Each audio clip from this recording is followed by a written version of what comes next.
তুমি আমার কি রিলেটিভস, বন্ধু, শত্রু, গার্লফ্রেন্ড, বউ? না, তেমন কিছু না তুমি আমার। তাহলে কি হও? তুমি শুধুই আমার 15 বছর বয়সের স্টুডেন্ট, আর আমি তোমার 28 বছর বয়সের শিক্ষক। তাহলে তো তুমি আমার স্টুডেন্ট আর আমি তোমার শিক্ষক।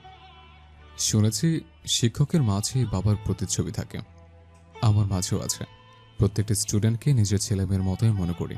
তাহলে তোমায় কেন তা মনে করতে পারি না? কেন পারি না?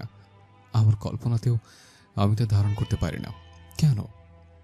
কারণ আমি যে তোমায় চাই, অতিরিক্ত চাই। আমার কাছে চাই, ঠিক আমার ডান পাশে। আমার হাতে তোমার হাত চাই, আমার বুকের মাঝে তোমায় চাই। লজ্জাজনক, তাই না? জানি লজ্জাজনক। মানুষ জানলে থুতু দেবে। কারণ আমি এক নাবালিকা মেয়ে, যে কিনা হয় আমার স্টুডেন্ট, তাকে চাই। কি করার? তাও যে তোমায় চাই, প্রতি সেকেন্ডে চাই, অনেকভাবে চাই। মজনু যেমন চাই লাইরিকে, তেমন আমি চাই তোমাকে। ফারহাদ যেমন চাই শিরিকে, তেমনি আমি চাই তোমাকে। মানুষ যেমন চায় অক্সিজেনকে, তেমনি আমি চাই তোমাকে। পৃথিবী যেমন চায় আকাশকে, তেমনি আমি চাই তোমাকে। মাছ যেমন চায় পানিকে, তেমনি আমি চাই তোমাকে। শব্দ যেমন চায় বাক্যকে, ঠিক তেমনি আমি চাই তোমাকে। ঠিক শুনেছ, তোমায় চাই, অতিরিক্ত চাই, পাগলের মতো চাই। যদি প্রশ্ন করো কতটা চাও, আমার জবাব হবে, তুমি যদি বলো আকাশের 4টে এনে দাও, আমি সে চাঁদ আনতে যাব, জেনেও যে ওটা কখনই আনতে পারবো না। ঠিক এতটাই চাই তোমায়। নেশা যেমন মাতাল করে মানুষকে, তেমনি তুমি মাতাল করেছ আমাকে। নেশা যেমন চড়ে বসে মস্তিষ্কে, তেমনি তুমি বসেছ আমার মস্তিষ্কে।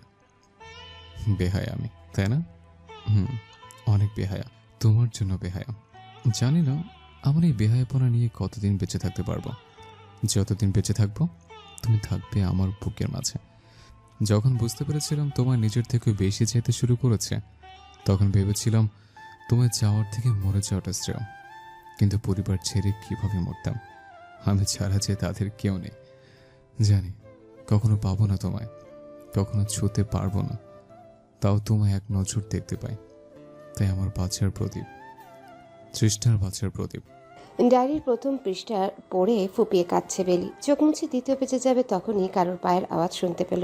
তড়িঘড়ি করে ফ্লোর থেকে উঠে দাঁড়িয়ে গেল। ডায়েরিটা যেখান থেকে নিয়েছিল সেখানেই ঢেকে রেখে দিল। কানে আওয়াজ আসতেই সামনে তাকালো। Yes sir. এখানে কি করছো? কেউ আসেনি, তাই ভাবলাম একটা বই পড়ি। এত তাড়াতাড়ি কেন এসেছো? কাল থেকে সবার সাথে আসবে। যাও নিজের জায়গায়। তাড়াতাড়ি সেখান থেকে এসে নিজের জায়গায় বসলো বেলি। যার ধমকে বেলি ভয় পেলেও সে হলো বেলির বাসার এবং স্কুলের শিক্ষক তৃষ্ণা মঞ্জিল। বেলি আনমনে ভাবছে যে তৃষ্ণা স্যার কাউকে এতটা ভালোবাসে, ভাববা ভাবা যায়? তাও তার থেকে 11 বছরের ছোট এক মেয়েকে, আবার কিনা সে তার স্টুডেন্ট। যাই হোক, মেয়েটা ভাগ্যবতী যে স্যারের এতটা ভালোবাসা পাচ্ছে। স্যারের জন্য খারাপও লাগছে, তার এই ভালোবাসা কেউ ভালো চোখে দেখবে বলে মনে হচ্ছে না। মানবে নাকি সন্দেহ। বেলি, আওয়াজ পেয়ে তাড়াতাড়ি উঠে দাঁড়িয়ে বলল, জি স্যার। কালকের পড়াগুলো রিভিশন দাও। সবে আসলে একসাথে টেস্ট দিও। Okay sir. স্যার আর এক মুহূর্ত দাঁড়ালো না, চলে গেল। ভাবতে লাগলো বেলি। এই তৃষ্ণা স্যারটা না আমায় একদম সহ্য করতে পারে না, জানি না কেন। আমি তো কখনো স্যারদের সাথে খারাপ বিহেভিয়ার বা দুষ্টুমি কিচ্ছু করি না, কিন্তু তার জন্য স্যার ম্যামরাও তো আমায় কত পছন্দ করেন। কিন্তু তৃষ্ণা স্যার আমায় একদমই পছন্দ করেন না। কিন্তু আমার স্যারটাকে ভালোই লাগে। স্যার হিসেবে বলে he is a brilliant teacher. যে কোনো প্রশ্নের আনসার আছে তার কাছে। ওনার কথা স্টাইল, চলা স্টাইল, বিহেভিয়ার, চোখ বাঁধানোর মতো সবটা। এবং সে নিজেও একটা আইটেম। উফ, কি যে বলি, মানে সে দেখতে বেশ সুপুরুষ। লম্বায় 6 ফুট তো হবেই। চেহারার গঠন গোল, চোখ দুটো অসম্ভব সুন্দর, সিল্কি চুলগুলো বেশ বড় রেখেছে। স্যার বয়স কেউ ধরতে পারবে বলে মনে হয় না। এবং সবার সাথে ভালোভাবে মিষ্টিভাবে কথা বলে। শুধু আমার সাথে রেগে কথা বলে, কখনো নরম সুরে বা হেসে কথা বলেই না। আই মিন ইট। স্যাররা যথেষ্ট বড়লোক। ঢাকার বসুন্ধরায় তাদের নিজেদের বাড়ি আছে 8 তলা। আরও নাকি আছে, সেটাও অন্যান্য টিচারদের মুখ থেকে প্রায়ই শুনি। গাড়িও আছে, এখন কতগুলো তা জানা নেই। পার্সোনালি একটা গাড়ি স্যার ইউজ করেন, ডার্ক কালারের। মাঝে মধ্যে গাড়িটা নিয়ে বের হয়। এতটা বড়লোক হওয়ার পরেও স্যারের সেই ব্যাপারে কোনো অহংকার নেই, সাদামাটা ভাবেই চলাফেরা করে সে। কিন্তু স্টাইলের দিক থেকে নো নড়চড়। স্টাইল করা ভেবে স্যারের রক্তে মিশে আছে। বাসায়ও কখনো অগোচরভাবে দেখিনি স্যারকে। ভাবতে ভাবতে নিজের জগতে চলে এসেছি। পাশে যে কয়েকটা মেয়েরা চলে এসেছে সেদিকে খেয়ালই করিনি। কিছুক্ষণ পর স্যার এলো, আমার দিকে তাকাতেই মুখটা ঘুরিয়ে বাকি স্টুডেন্টদের দিকে মুচকি হেসে তাকালো। আমার না খুব কান্না পায় স্যার এমন করাতে। অন্য স্টুডেন্টদের মতো কি আমায় ট্রিট করা যায় না? এতটা খারাপ আমি? টেস্ট দিলাম কিন্তু বেশি ভালো হয়নি। কিভাবে ভালো হবে? কাল তো পড়তেই বসিনি, বসে বসে অনলাইন গেমস খেলেছিলাম আর বাবার সাথে রাত 2টা পর্যন্ত নানান গল্প জুড়ে দিয়েছিলাম। সবাই ক্লাস 9-এর ব্যাচ, মোট 19 জন, আর আমি 8-এর। আমার ব্যাচের স্টুডেন্টরা ছেলে মেয়ে একসাথে পড়ে, তাই স্যারের এই ব্যাচের সাথে আমাকে পড়ায়, কারণ এই ব্যাচে শুধু মেয়েরা। অবশ্য আমার কোনো প্রবলেম হতো না ওদের সাথে পড়তে, কিন্তু স্যার ওদের সাথে পড়তে দেয় না আমায়। এখানে সকল মেয়েদের বয়স 17-18 তো হবেই, একা আমি একটু বেশি কম বয়সী, তাই সবাই পিচ্চি বলে সম্বোধন করে আমায়। কিন্তু আমার এই পিচ্চি শব্দটা না মোটেই পছন্দের না। স্যার কাল খাতা দেখবে, দেখে জানাবে কার টেস্ট কেমন হয়েছে। আমি আগে থেকেই জানি আমার টেস্ট সকলের থেকে বাজে হয়েছে। স্যার সকলের খাতায় বাড়ির কাজ লিখে দিচ্ছে আর মিষ্টি করে মুখের দিকে তাকিয়ে বলছে, বাড়ির কাজ লিখে দিলাম, পুরো আসবা, ঠিক আছে? সবার বাড়ির কাজ লিখে দিল। আমার বাড়ির কাজ লেখার সময় স্যারের ফেসটা বুম হয়ে রইল। করলা খেলে মুখের এক্সপ্রেশনটা যেমন হয় আর কি, আজীব।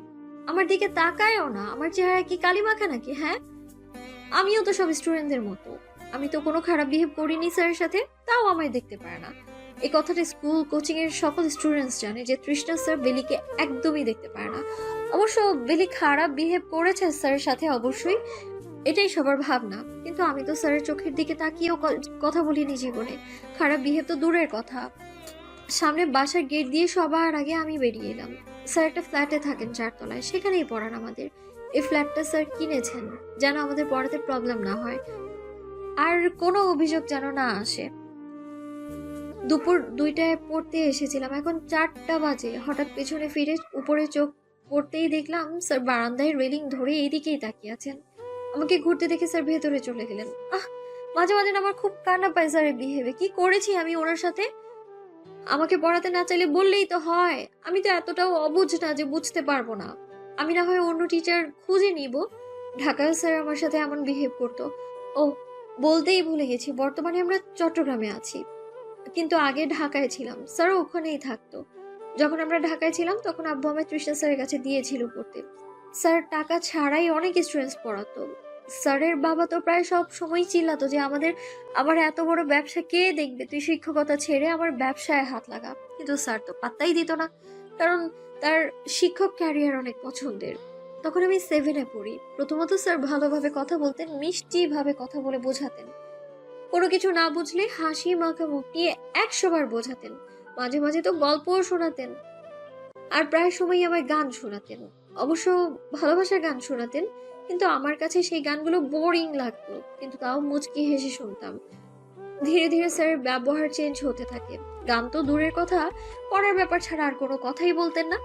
হঠাৎই আমার উপর চিল্লিয়ে উঠতেন। আবার স্যারের কাছে 8 মাস পড়ার পর যখন 8-এ উঠবো, তখন বাবার কাজের জন্য ট্রান্সফার হয় চট্টগ্রামে। আমি তো অনেক খুশি হয়েছিলাম যে তৃষ্ণা স্যারের কাছে আমায় আর পড়তে হবে না। সকালে আমরা চলে যাব, ঠিক তার আগের সন্ধ্যায় আব্বু স্যারকে ফোন করে বলে দেয় যে আমি আর পড়বো না। স্যার কি বলে তা জানি না, কিন্তু আব্বু বলেছে যে স্যারের বাসায় গিয়ে বইগুলো নিয়ে আসতে। আমিও ভাবলাম লাস্টবার স্যারকে সালাম দিয়ে আসবো। বিকেল দিকে আমি স্যারের বাসায় যাই। বিল্ডিং এর 8 নম্বর ফ্ল্যাট ছিল স্যারদের ফ্ল্যাটটা সব ফ্ল্যাট থেকে আলাদা ছিল, সুন্দর বলেও কম হবে। আমি গিয়েই দেখি স্যারের আম্মু মানে আন্টি ডাইনিং এ খাবার বাড়ছে, আর আঙ্কেল নিউজ পেপার পড়ছে। পাশেই স্যারের বোন বসা, আর কেউ ছিল না। আন্টি আমায় দেখে বলল, বেলি, তোমার স্যার স্টাডি রুমে। ওই স্টাডি রুমের দিকে এগিয়ে গেলাম, দেখি স্যার চেয়ারে মাথা হেলান দিয়ে চোখ বুজে আছেন। মেবি মাথা ব্যথা ছিল। স্যার, আমি বেলি, আসবো? স্যার চোখ বোঝা অবস্থাতেই বললেন, কাম। টেবিলের উপর সকল বইগুলো রাখা ছিল। আমি বইগুলো গুছিয়ে নিলাম। স্যার, এবার স্যার আমার দিকে তাকালেন। চোখগুলি ভয়ঙ্কর লাল ছিল। এমন লাল থাকার কারণ সেই দিনও বুঝিনি, আর আজও বুঝি না। নিচু স্বরে বললাম, স্যার আমি চলে যাব কাল, ভালো থাকবেন, আসসালামু আলাইকুম। কিন্তু স্যার কিছু বললেন না, যেমন ভাবে ছিলেন ঠিক তেমন ভাবেই তাকিয়ে আছেন। আমি চলেই যাচ্ছিলাম, তখনই স্যার ডাকলেন। বেলি, আমি পেছনে তাকাতেই দেখি স্যার আমার সামনে। কিছু বলার আগেই স্যার আমার মাথাটা তার বুকের সাথে মিশিয়ে ধরে আমার মাথায় ধীরে ধীরে হাত বুলাতে লাগলেন।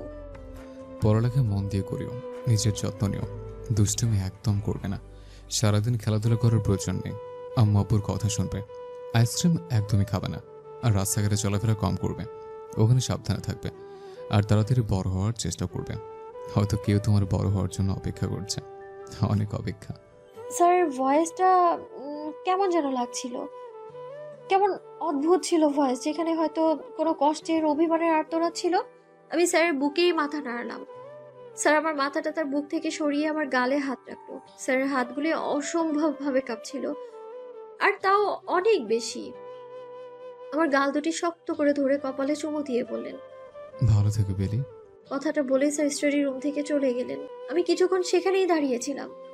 কেন যেন সেই দিন প্রচন্ড খারাপ লেগেছিল। কেন খারাপ লেগেছিল তা আমি আজও বুঝিনি। সব বইগুলো গুছিয়ে নিয়ে বেরিয়ে এলাম। সকালে ট্রাকে করে আমাদের সকল জিনিসপত্রগুলো গোছানো হলো। চলে যাব, তখনই দেখি স্যার আমার দিকে তাকিয়ে আছেন। আমি স্যার বলে ডাকলাম। সে একই ভঙ্গিতে তাকিয়েছিলেন। আমি হাতে ইশারায় বায় জানালাম। স্যার কোনো কথা না বলে ভেতরে চলে গেলেন। আমরাও এসে পড়লাম চট্টগ্রাম। ধীরে ধীরে দিন যেতে লাগলো, আমিও এইটে উঠলাম। আমি তো প্রায় ভুলেই গিয়েছিলাম যে তৃষ্ণা নামের একজন শিক্ষক ছিল যিনি আমায় পড়াতেন।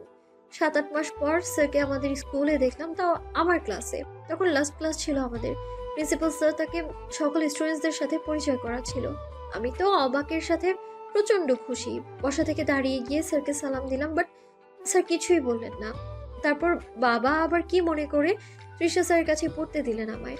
আমি তো এটাই ভেবে পাই না, স্যারদের নিজেদের বাড়ি ঢাকায়, তো এখানে থাকার মানেটা কি? হাঁটতে হাঁটতে কিছুটা গিয়ে দাঁড়িয়ে পড়লাম। সামনে আমার আব্বু। দাঁড়িয়ে গিয়ে আব্বুকে জড়িয়ে ধরলাম। আব্বু, প্রিন্সেস। কোথায় যাচ্ছিলে? এই তো বাজারে। আমিও যাব। ঠিক আছে, কিন্তু আমার হাত ধরে থাকবে, বুঝছো? জি। চলো। কাঁধে ব্যাগ নিয়েই আব্বুর সাথে বাজারের উদ্দেশ্যে রওনা হলাম। রাস্তার মোড় থেকে আব্বু আইসক্রিম কিনে দিল। আমি খাচ্ছি আর আব্বু নানান জিনিস কিনতে ব্যস্ত। সুপারহিরো আমার আব্বু। আমরা এতটা বড় লোক নই, মিডল ক্লাস ফ্যামিলিতে বিলং করি। আব্বু একজন সাধারণ ব্যাংকার আর আম্মু হাউসওয়াইফ। তারপরেও আমাদের একটা হ্যাপি ফ্যামিলি। আমি, আম্মু আর আব্বু। আম্মুর 49 বছর বয়স আর আব্বুর 55 চলছে। বাজার করে বাপ মেয়ে বাসায় চলে আসলাম। নানান কথা আর দুষ্টুমি করে সন্ধ্যা পার হতে পড়তে বসতে হলো। এই বছর শেষের দিকে, আর কয়েক মাস পরেই আমার জেএসসির এক্সাম। টেনশন তো প্রচুর হয়, কিন্তু তৃষ্ণা স্যার যেভাবে বুঝিয়ে বলেন তাতে সব টেনশন নিমিশেই গায়েব হয়ে যায়। স্যার অনেক পড়া দেন আমায়, যেটা আমি কখনো পড়ে যেতে পারি না প্রাইভেটে। কিন্তু স্কুলে স্যারের ক্লাসে সব পড়া পড়ে যাই আমি, কারণ স্যার মারেন পড়া না দিলে। আমি এখনো মার খাইনি, কারণ অলওয়েজ পড়া পড়ে যাই আমি। কিন্তু এই চ্যাপ্টারটা আমার মাথার উপর দিয়ে যাচ্ছে। প্রাইভেট পড়তে গেলাম, তখন শিখবো ভেবেছিলাম, কিন্তু ভুলেই গিয়েছি। এভাবে ইংলিশ আর গণিতে আমি অনেক বেশি কাঁচা। হঠাৎ মনের টনক নড়তেই মায়ের ফোনটা লুকিয়ে টিপতে লাগলাম। আমার একটা গোপন ফেসবুক অ্যাকাউন্ট আছে, এটা আমি ছাড়া আর কেউ জানে না। যেই ভাবা সেই কাজ। লগ ইন করলাম, সাথে সাথে ক্রাশের পিকচার সামনে। ফ্যান পেজ থেকে আপডেট হলো মাত্র। এই ছেলেটাকে আমার এত কেন ভালো লাগে। সারা দিন বসে বসে পিক দেখলেও দেখা আর ফুরবে না। উফ, যদি রিল দেখতে পেতাম। কারো এখানে আসার আওয়াজ পেতেই ফোনটা রেখে ঘুমিয়ে পড়ার অ্যাক্টিং করলাম। মা এসে চিল্লাতে শুরু করলো। বেলি, খাবি আয়, আর একবার ডাকতে আসতে হলে দুধ খেতে দিব না। আমি লাফ দিয়ে উঠে মায়ের পিছে পিছে যেতে লাগলাম, কজ আমি দুধের ভক্ত। খাওয়া দাওয়া করে আমি ক্লান্ত হয়ে ঘুমিয়ে পড়লাম। ঘুম ভাঙলো সকালে মায়ের ডাকে। মা, বেলি, 6টায় ক্লাস আরম্ভ হয়, এখন 5টা 27 বাজতে চললো। কখন রেডি হবে আর কখন যাবি? প্রতিদিন দেরি করে স্কুলে যেতে কি তোর ভালো লাগে? শরমও তো করে। মহিমা আন্টির মেয়ের থেকে কিছু শিখ। চেঁচাচ্ছে। আমি তাড়াহুড়ো করে রেডি হতে ব্যস্ত। মাও আমায় রেডি করাতে ব্যস্ত। ব্যাগে মা টিফিন ভরে দিল আর হাতে 20 টাকা দিয়ে বলল, পুরো টিফিন বক্স যেন খালি পাই। আমি মাথা নাড়িয়ে দৌড় দিলাম। মাত্র 15 মিনিট বাকি। আমার দৌড়কে আর দেখে। দৌড়াতে দৌড়াতে চুলও আউলে যাচ্ছে আমার। তাতে কি, আমি তো দৌড়াতে ব্যস্ত। তারপর অনেক অবসানের পর পৌঁছালাম আমি, কিন্তু আমি তো লেট। গেটে দাঁড়িয়ে থাকতে হচ্ছে কারণ অলরেডি শপথ পাঠ চলছে। কিছুক্ষণ পর আমার সাথে আরো কিছু ছেলে মেয়ে ছিল, সবাইকে ভেতরে প্রবেশ করিয়ে গেট সহ সাইডে দাঁড় করিয়ে রাখলো, যা আমার সাথে প্রতিদিনই হয়। পাশের ছেলে মেয়েগুলি মুখ ঢাকতে ব্যস্ত ব্যাগ দিয়ে, শুধু আমিই একমাত্র ব্যক্তি যে নর্মালি সামনে তাকিয়ে সবার হাসাহাসি দেখছি। শপথ পাঠ শেষ হতেই প্রার্থনা শুরু হলো। শিক্ষার্থীরা সারি বেঁধে লম্বা লাইনে দাঁড়িয়ে, ঠিক তাদের সামনে সকল স্যার ম্যাডামরা দাঁড়িয়ে। তাদের মধ্যে তৃষ্ণা স্যারও আছেন ম্যাডামদের পাশেই। আমাদের স্কুলে তৃষ্ণা স্যার একটু বেশি ইয়াং অন্যান্য টিচার্সদের ক্ষেত্রে, যার কারণে ক্লাস 10-এর আপুরা স্যারকে প্রচুর জ্বালায়। 9-এরও অনেক আপুরা আছে এমন। অনেকবার স্যার বিচার দিয়েছে এই মেয়েদের নিয়ে। জাতীয় সঙ্গীত গাওয়া হতেই সবাই লাইন ধরে নিজেদের ক্লাসে যেতে লাগলো। ওদের যাওয়া হতেই আমাদের শারীরিক শিক্ষা স্যার এসে বলতে লাগলেন, এই যে তোমরা আজও লেট, কাল থেকে লেট করলে আর স্কুলে ঢুকতে দেওয়া হবে না, গেট থেকেই বাসায় পাঠিয়ে দেওয়া হবে। যথারীতি মাথা নাড়লাম, কারণ প্রতিদিন শুনতে হয়। যাও ক্লাসে। দৌড় দিতে শুরু করলাম কাঁধে ব্যাগ নিয়ে। যেতে যেতে তৃষ্ণা স্যারের সাথে দেখা হলো। মেবি রেগে আছে, আমার দিকে রাগি চোখে তাকিয়ে আছে। আমি মুচকি হেসে সালাম দিলাম। ক্লাসে স্যার অলরেডি ঢুকে গিয়েছে। দরজায় আমার 5 মিনিট দাঁড়িয়ে থাকতে হয়েছে। ক্লাসের অনেকেই মিটিমিটি হাসছে। অবশেষে ক্লাসে ঢুকতে পারলাম। পেছনের বেঁচে হাসানের সাথে বসলাম। ও অনেক ফ্রেন্ডলি একটা ছেলে, আমার বেস্ট ফ্রেন্ডও বলতে পারো। আর কারোর সাথে আমার এত ভাব নেই, শুধুমাত্র ও ছাড়া। অতঃপর 4টা ক্লাস শেষ করলাম। কিছু ক্লাসে দাঁড়াতে হয়েছে, আবার কিছু ক্লাসে পড়া পেরেছি। টিফিন টাইম দিতেই আমি টিফিন রুমে যেতে শুরু করলাম। সাথে হাসান তো আছেই, ওরও আমি ছাড়া তেমন কোনো ফ্রেন্ড নেই, তাই আমিও হাসানের বেস্টি। দুজন মিলে টিফিন রুমের পেছনের টেবিলে বসলাম। বক্স খুলেই কান্না পাচ্ছে আমার। মা সবজি দিয়েছে রুটির সাথে, তাও আবার তেল ছাড়া রুটি। আমি জানি মা ইচ্ছে করেই দিয়েছে, যেন ক্ষুধায় জড়ো হয়ে এইগুলো খাই আমি। ঘরে ডিম থাকতেও কেন সবজি দিল, খাবো না আমি। রেগে বক্স নিয়ে টিফিন রুম থেকে বেরিয়ে আসলাম। পেছনে হাসানো, কি রে বেলি, কি হয়েছে? খাবি না টিফিন? না দেখ না মা কি সব সবজি দিয়েছে। আচ্ছা, আমার থেকে খাবি, আই। না তুই খা, আমি খাবো না। ক্ষুধাও লেগেছে অনেক। পাশে দাঁড়িয়ে আছে হাসান, দুজনে নিচে তাকিয়ে আছি। অনেকেই মাঠে খাচ্ছে ক্যান্টিন থেকে কিনে। আমারও তো 20 টাকা ছিল, যেই ভাবা সেই কাজ। 20 টাকা নিয়ে ক্যান্টিনের উদ্দেশ্যে দৌড় দিলাম। পেছনে হাসানও দৌড়াচ্ছে। দৌড়াচ্ছি আর হাসছি দুজন। সিঁড়ি বেয়ে নামছিলাম দৌড়ে, তখনই মাহবুব স্যার ধমক দিলেন উঠতে উঠতে। এভাবে দৌড়াচ্ছ কেন? কৃষ্ণা স্যারও ছিলেন মাহবুব স্যারের সাথে। আমি আর হাসান অপরাধীর মতো দাঁড়িয়ে। স্যার, ক্যান্টিনে যাচ্ছিলাম। তো শান্তভাবে যাও, এই শীতকালে ফ্লোরে পড়ে গেলে প্রচণ্ড ব্যথা পাবে, বুঝছো? জি স্যার।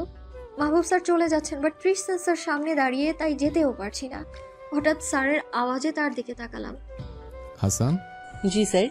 যাও টিফিন করো। Okay sir. হাসান চলে যাচ্ছে দৌড়ে। আমি তো দাঁড়িয়ে আছি মাথা নিচু করে। এমনিতেই আমি কৃষ্ণা স্যারকে বড্ড ভয় পাই। কোথায় যাওয়া হচ্ছিল? স্যার, ক্যান্টিনে। টিফিন দেয়নি আন্টি? জি দিয়েছে। তো সবজি খেতে ইচ্ছে হয় না। স্যার কিছুক্ষণ আমার দিকে তাকিয়ে থেকে বলল, জ্যাকেট কি কোমরে বাঁধার জন্য? আমি তাড়াতাড়ি জ্যাকেট কোমর থেকে ছুটিয়ে গায়ে পরে নিলাম। স্যার ভারী আওয়াজে বললেন, কাম উইথ মি। অতঃপর কি আর করার, স্যার যাচ্ছে আর আমি তার পেছন পেছন। মেবি আমি স্যারের বুকের একটু নিচে পড়বো লম্বায়। বোঝাই যাচ্ছে কি লম্বা স্যারটা। স্যার আমায় অফিস রুমে নিয়ে যাচ্ছে, যেখানে সকল স্যার ম্যাডাম বসে আড্ডা দিচ্ছেন। আমি কিছু বলতেও পারছি না যে ওখানে কেন নিচ্ছে। স্যার অফিস রুমে ঢুকলেন, আমি গেটের কাছেই দাঁড়িয়ে। স্যার আমার সামনে এসে বললেন, হোয়াটস রং, কাম। আমি পিছু পিছু যেতে লাগলাম। রুমে প্রবেশ করতেই সকলকে সালাম দিলাম। বড় একটা টেবিলের চেয়ারে বসে স্যাররা ব্রেকফাস্ট করছেন। অন্য একটা টেবিলে স্যার একটা বক্স রেখে সামনে বসলেন আর আমায় দ্বিতীয় পাশে বসতে ইশারা করলেন। আমি মাথা নিচু করে বসলাম। স্যার তার হাতের টিফিন বক্সটা আমার দিকে দিয়ে বললেন, পুরো ফিনিশ করো। আর আমার হাতের টিফিন বক্সটা নিয়ে খুলে খেতে শুরু করলেন তিনি। আশেপাশে টিচাররা আর চোখে তাকাচ্ছেন। মরিয়ম ম্যাডাম তো জিজ্ঞেস করেই বসলেন, তৃষ্ণা স্যার, বেলিকে এখানে আনলেন যে? স্যার খেতে খেতেই শান্ত গলায় জবাব দিলেন, খেতে চাচ্ছিল না। কেউ আর কিছু বললো না। আমি বক্স খুলছিলাম না দেখে স্যার আবারও খেতে খেতে বললেন। খাচ্ছ না যে? আমি নিম্ন স্বরে বললাম, স্যার আমি ক্যান্টিন থেকে খেয়ে নিতে পারতাম। চুপচাপ খেতে থাকো। পেলাম স্যারের এত ভারী আওয়াজে কবে যেন আমি মারাই যাই হার্ট ফেল করে। আমি বক্স খুলে দেখি বিরিয়ানি। আমাকে আর পায় কে? মন খুলে খেতে শুরু করলাম। আশেপাশে কি হচ্ছে না হচ্ছে দেখার টাইমে নেই। হঠাৎ তালুতে উঠে গেল খাবার, স্যার তো চিল্লিয়ে উঠলো। ইউ খাবার থেকে নিচ্ছে না, ধীরে ধীরে খাও, ঠিক আছে? জি। আমি আবারও খেতে শুরু করলাম। স্যারের দিকে তাকাতেই দেখলাম স্যার আমায় দেখছিলেন মেবি। আমি তাকাতেই স্যার খেতে শুরু করলেন। আমি তো ভুলেই গিয়েছিলাম যে এটা স্যারের খাবার, আর আমি তো সব খেয়েই যাচ্ছি। আমি কাঁদো কাঁদো গলায় বললাম, স্যার আম সরি, আপনাকে জিজ্ঞেস করতে ভুলে গিয়েছি। আমি চামচ দিয়ে খাচ্ছিলাম, খাবার নষ্ট হয়নি। আপনি কি খাবেন? কথাটা বলেই ব্যাকুল হয়ে গেলাম। আমার খাওয়া খাবার স্যারকে জিজ্ঞেস করলাম। মাথা নিচু করে আবারও খাচ্ছি। হঠাৎ স্যারের কথায় স্যারের দিকে তাকালাম। লাস্টে কিছু খাবার রেখে দিও। আমি মাথা নাড়লাম। কিছু খাবার কি ফেলার জন্য রাখবো? আজীব। আমি কিছু খাবার রেখে দিলাম। পেট ভরে গেছে। সো হয়েছে। পেট ভরেছে? জি যাও, দেরি হচ্ছে ক্লাসের জন্য। স্যার আসসালামু আলাইকুম। আমি দিলাম দৌড়। আশেপাশে না দেখে দৌড়ে যাচ্ছিলাম। হঠাৎ টিফিন বক্সের কথা মনে পড়তেই আবার অফিস রুমের দিকে যাব, তখনই জানালায় চোখ পড়তেই দেখলাম স্যার বিরিয়ানি খাচ্ছেন, তাও সেম চামচ আর সেম বাটি যেভাবে রেখে এসেছিলাম। স্যার চোখ বুজে খাচ্ছেন। আমার কষ্ট লাগলো অনেক। মেবি স্যার প্রচন্ড ক্ষুধা পেয়েছিল আর আমি সব খাবার খেয়ে সাবার করে দিলাম। ক্লাসে চলে এলাম। 3টা ক্লাস করে লাস্ট ক্লাস ছিল তৃষ্ণা স্যারের। আমি আর হাসান ড্রয়িং করছিলাম, তখনই স্যার প্রবেশ করলেন। দাঁড়িয়ে সালাম জানালাম। স্যার বসতে বললেন। বসেও আমার শরীর থেকে ঘাম ঝরছে। আজ আমি পড়া পারি না, সাথে হোমওয়ার্কও করিনি। পড়া না পারলে হোমওয়ার্ক কিভাবে করব আমি? ক্যাপ্টেন খাতা ওঠানো শুরু করেছে। আমার রোল 4, সেই হিসেবে পড়া না পারলে অনেকটা হেনস্থা হতে হয়। খাতা ওঠানোর সময় আমার খাতা না থাকায় দাঁড়াতে হয়েছে। হাসান বসেছিল, ও খাতা এনেছে। এদিক ওদিক তাকাচ্ছি, দেখলাম মাত্র 5 জন দাঁড়িয়েছে। প্রচন্ড ভয় করছে। স্যার খাতা চেক করে প্রথম বেঞ্চ থেকে পড়া ধরা শুরু করলেন। পড়া না পারায় 5টা 2 হাতে বাড়ি দিচ্ছেন কাঠি স্কেল দিয়ে। লাস্ট বেঞ্চে আসতেই বলে উঠলেন, খাতা আনোনি কেন? স্যার পড়া। আমাকে বলতে না দিয়ে স্যার বলে উঠলেন। নো এক্সকিউজ, হাত পাতো। আমি চোখ বন্ধ করে 2 হাতে এগিয়ে দিতেই ঠাস ঠাস আওয়াজ এলো 5টা। তখন মনে হচ্ছিল হাত দিয়ে রক্ত বেরোচ্ছে। আমি আর স্যারের দিকে তাকাইনি, নিচে তাকিয়ে আছি। পড়ো পড়ো। আমি চোখ মুখ খিচে মাথা নাড়িয়ে বললাম, পারি না বলেই হাত পেতে দিলাম। চোখ ভেতরে ঢুকিয়ে ঠোঁট চেপে ধরেছি। এমনিতে হাত জ্বলে যাচ্ছে, এখানে আবার মারলে আমি আজ মরেই যাব। তখনই আরো 5টা 2 হাতে পড়লো। মনে হচ্ছিল কেউ কাটা জায়গায় লবণ ছিটিয়ে দিয়েছে। চোখে পানি টপ টপ করে ঝরছে। বসো, কাল থেকে যেন পড়া আর হাতের লেখা মিস না হয়। আমি মাথা নাড়তেই স্যার অন্য সাইডে চলে গেলেন, আর আমি হাসানের দিকে ঘুরে তাকিয়ে ফুপিয়ে কেঁদে উঠলাম। বড্ড ব্যথা করছে। হাসান আমার চোখ মুছে দিচ্ছে আর বলছে, কাঁদিস না বেলি। আমার তো জান বেরিয়ে যাচ্ছে ব্যথায়। বোতল খুলে হাতে পানি দিল হাসান। আমার ব্যথা মনে হচ্ছে আরো বাড়ছে। লাল লাল হয়ে আছে সেই জায়গাটাতে যেখানে স্কেল লেগেছে। আমি ভালোভাবে চোখ মুছে নিলাম। স্যার পড়াতে শুরু করলেন আর আমি বোঝার চেষ্টা করে যাচ্ছিলাম। স্যার ক্লাস লাস্ট ছিল, ঘন্টা দিতেই ব্যাগ গুছানো শুরু করলাম, বাট হাতের ব্যথায় বইগুলোও ধরতে পারছিলাম না। হাসান আমার ব্যাগটা গুছিয়ে দিল, কাঁধে উঠিয়ে দিল। এখনো চোখ মুখ ফোলা। আমি হাসান কথা বলতে বলতে বেরিয়ে আসলাম। গেট দিয়ে বেরিয়ে আসবো, তখনই স্যারের আওয়াজ পেলাম। আমি ঘুরে দাঁড়ালাম, বাট তার দিকে তাকাইনি। সালাম দিয়ে মাথাটা নিচু করে রাখলাম। বড্ড অভিমান লাগছিল, জানি না কেন, বাট তীব্র কষ্টও হচ্ছিল। হাতগুলো এখনো জ্বলছে। সবাইকে মেরেছে, কেউ কাঁদেনি, কিন্তু আমি কেঁদেছি কারণ আমায় অনেক জোরে মেরেছে। আওয়াজও অনেক হয়েছিল। এভাবে স্যার কখনো মারেননি, আজ মেরেছেন, তাও এত। টিফিন বক্স নাও। আমি হাত পেতে দিলাম বক্স দেওয়ার জন্য, বাট স্যার দিচ্ছিলেন না। মেবি আমার হাতের দিকে তাকিয়েছিলেন। স্যার দিচ্ছিলেন না দেখে আমি বললাম, সব বক্স। স্যার কিছুক্ষণ দাঁড়িয়ে থেকে হাসানের হাতে বক্স দিয়ে চলে যাচ্ছেন। আমি তো হাত পেতে রেখেছিলাম। হাসান বলল, দে ব্যাগে ঢুকিয়ে দি। আর শোন, বাসায় গিয়ে হাতে বরফ লাগাস। দেখ লাল লাল হয়ে আছে, আর হাতটাও ফুলে গেছে অনেকখানি। ব্যথাটা মনে হতেই তীব্র কষ্ট হচ্ছে। হাঁটতে হাঁটতে চলে এলাম বাসায়। মা, আমি চলে এসেছি। মা রান্নাঘর থেকে জবাব দিলেন, রুমে গিয়ে কাপড় চেঞ্জ করে গোসল করে নে। জি। আমি রুমে গিয়ে ব্যাগটা রেখে বিছানায় গা এলিয়ে দিলাম। চোখ বুঝতেই সেই ভয়াবহ দৃশ্য, ঠাস ঠাস বাড়িগুলো। স্যার পড়া না পারলে আমি আর কখনো স্কুলে পাই রাখবো না। গোসল করে নিলাম। হাতটা জ্বলছে এখনো। পানি ধরায় আরো তীব্র হয়েছে ব্যথাটা। দুপুরের খাবার মায়ের হাতে খেলাম। নিজের হাতটা আর দেখাইনি। ঘুম দিলাম, চোখ খুলতেই দেখলাম পাশে আব্বু, আম্মু আর ডক্টর আঙ্কেল। আমাকে জাগতে দেখে আম্মু তো বকাবকি শুরু করে দিল। গায়ে এত জ্বর কিভাবে আসলো? দেখ তো মুখের কি অবস্থা হয়েছে, আর এই হাতের অবস্থা এমন কেন? কি হয়েছে হাতে? আমি আর কিছুই বললাম না, প্রচন্ড খারাপ লাগছিল। রাত 8টা বাজতে চললো। এতগুলো ওষুধ খেয়ে আবারও ঘুমানোর চেষ্টা করতে লাগলাম।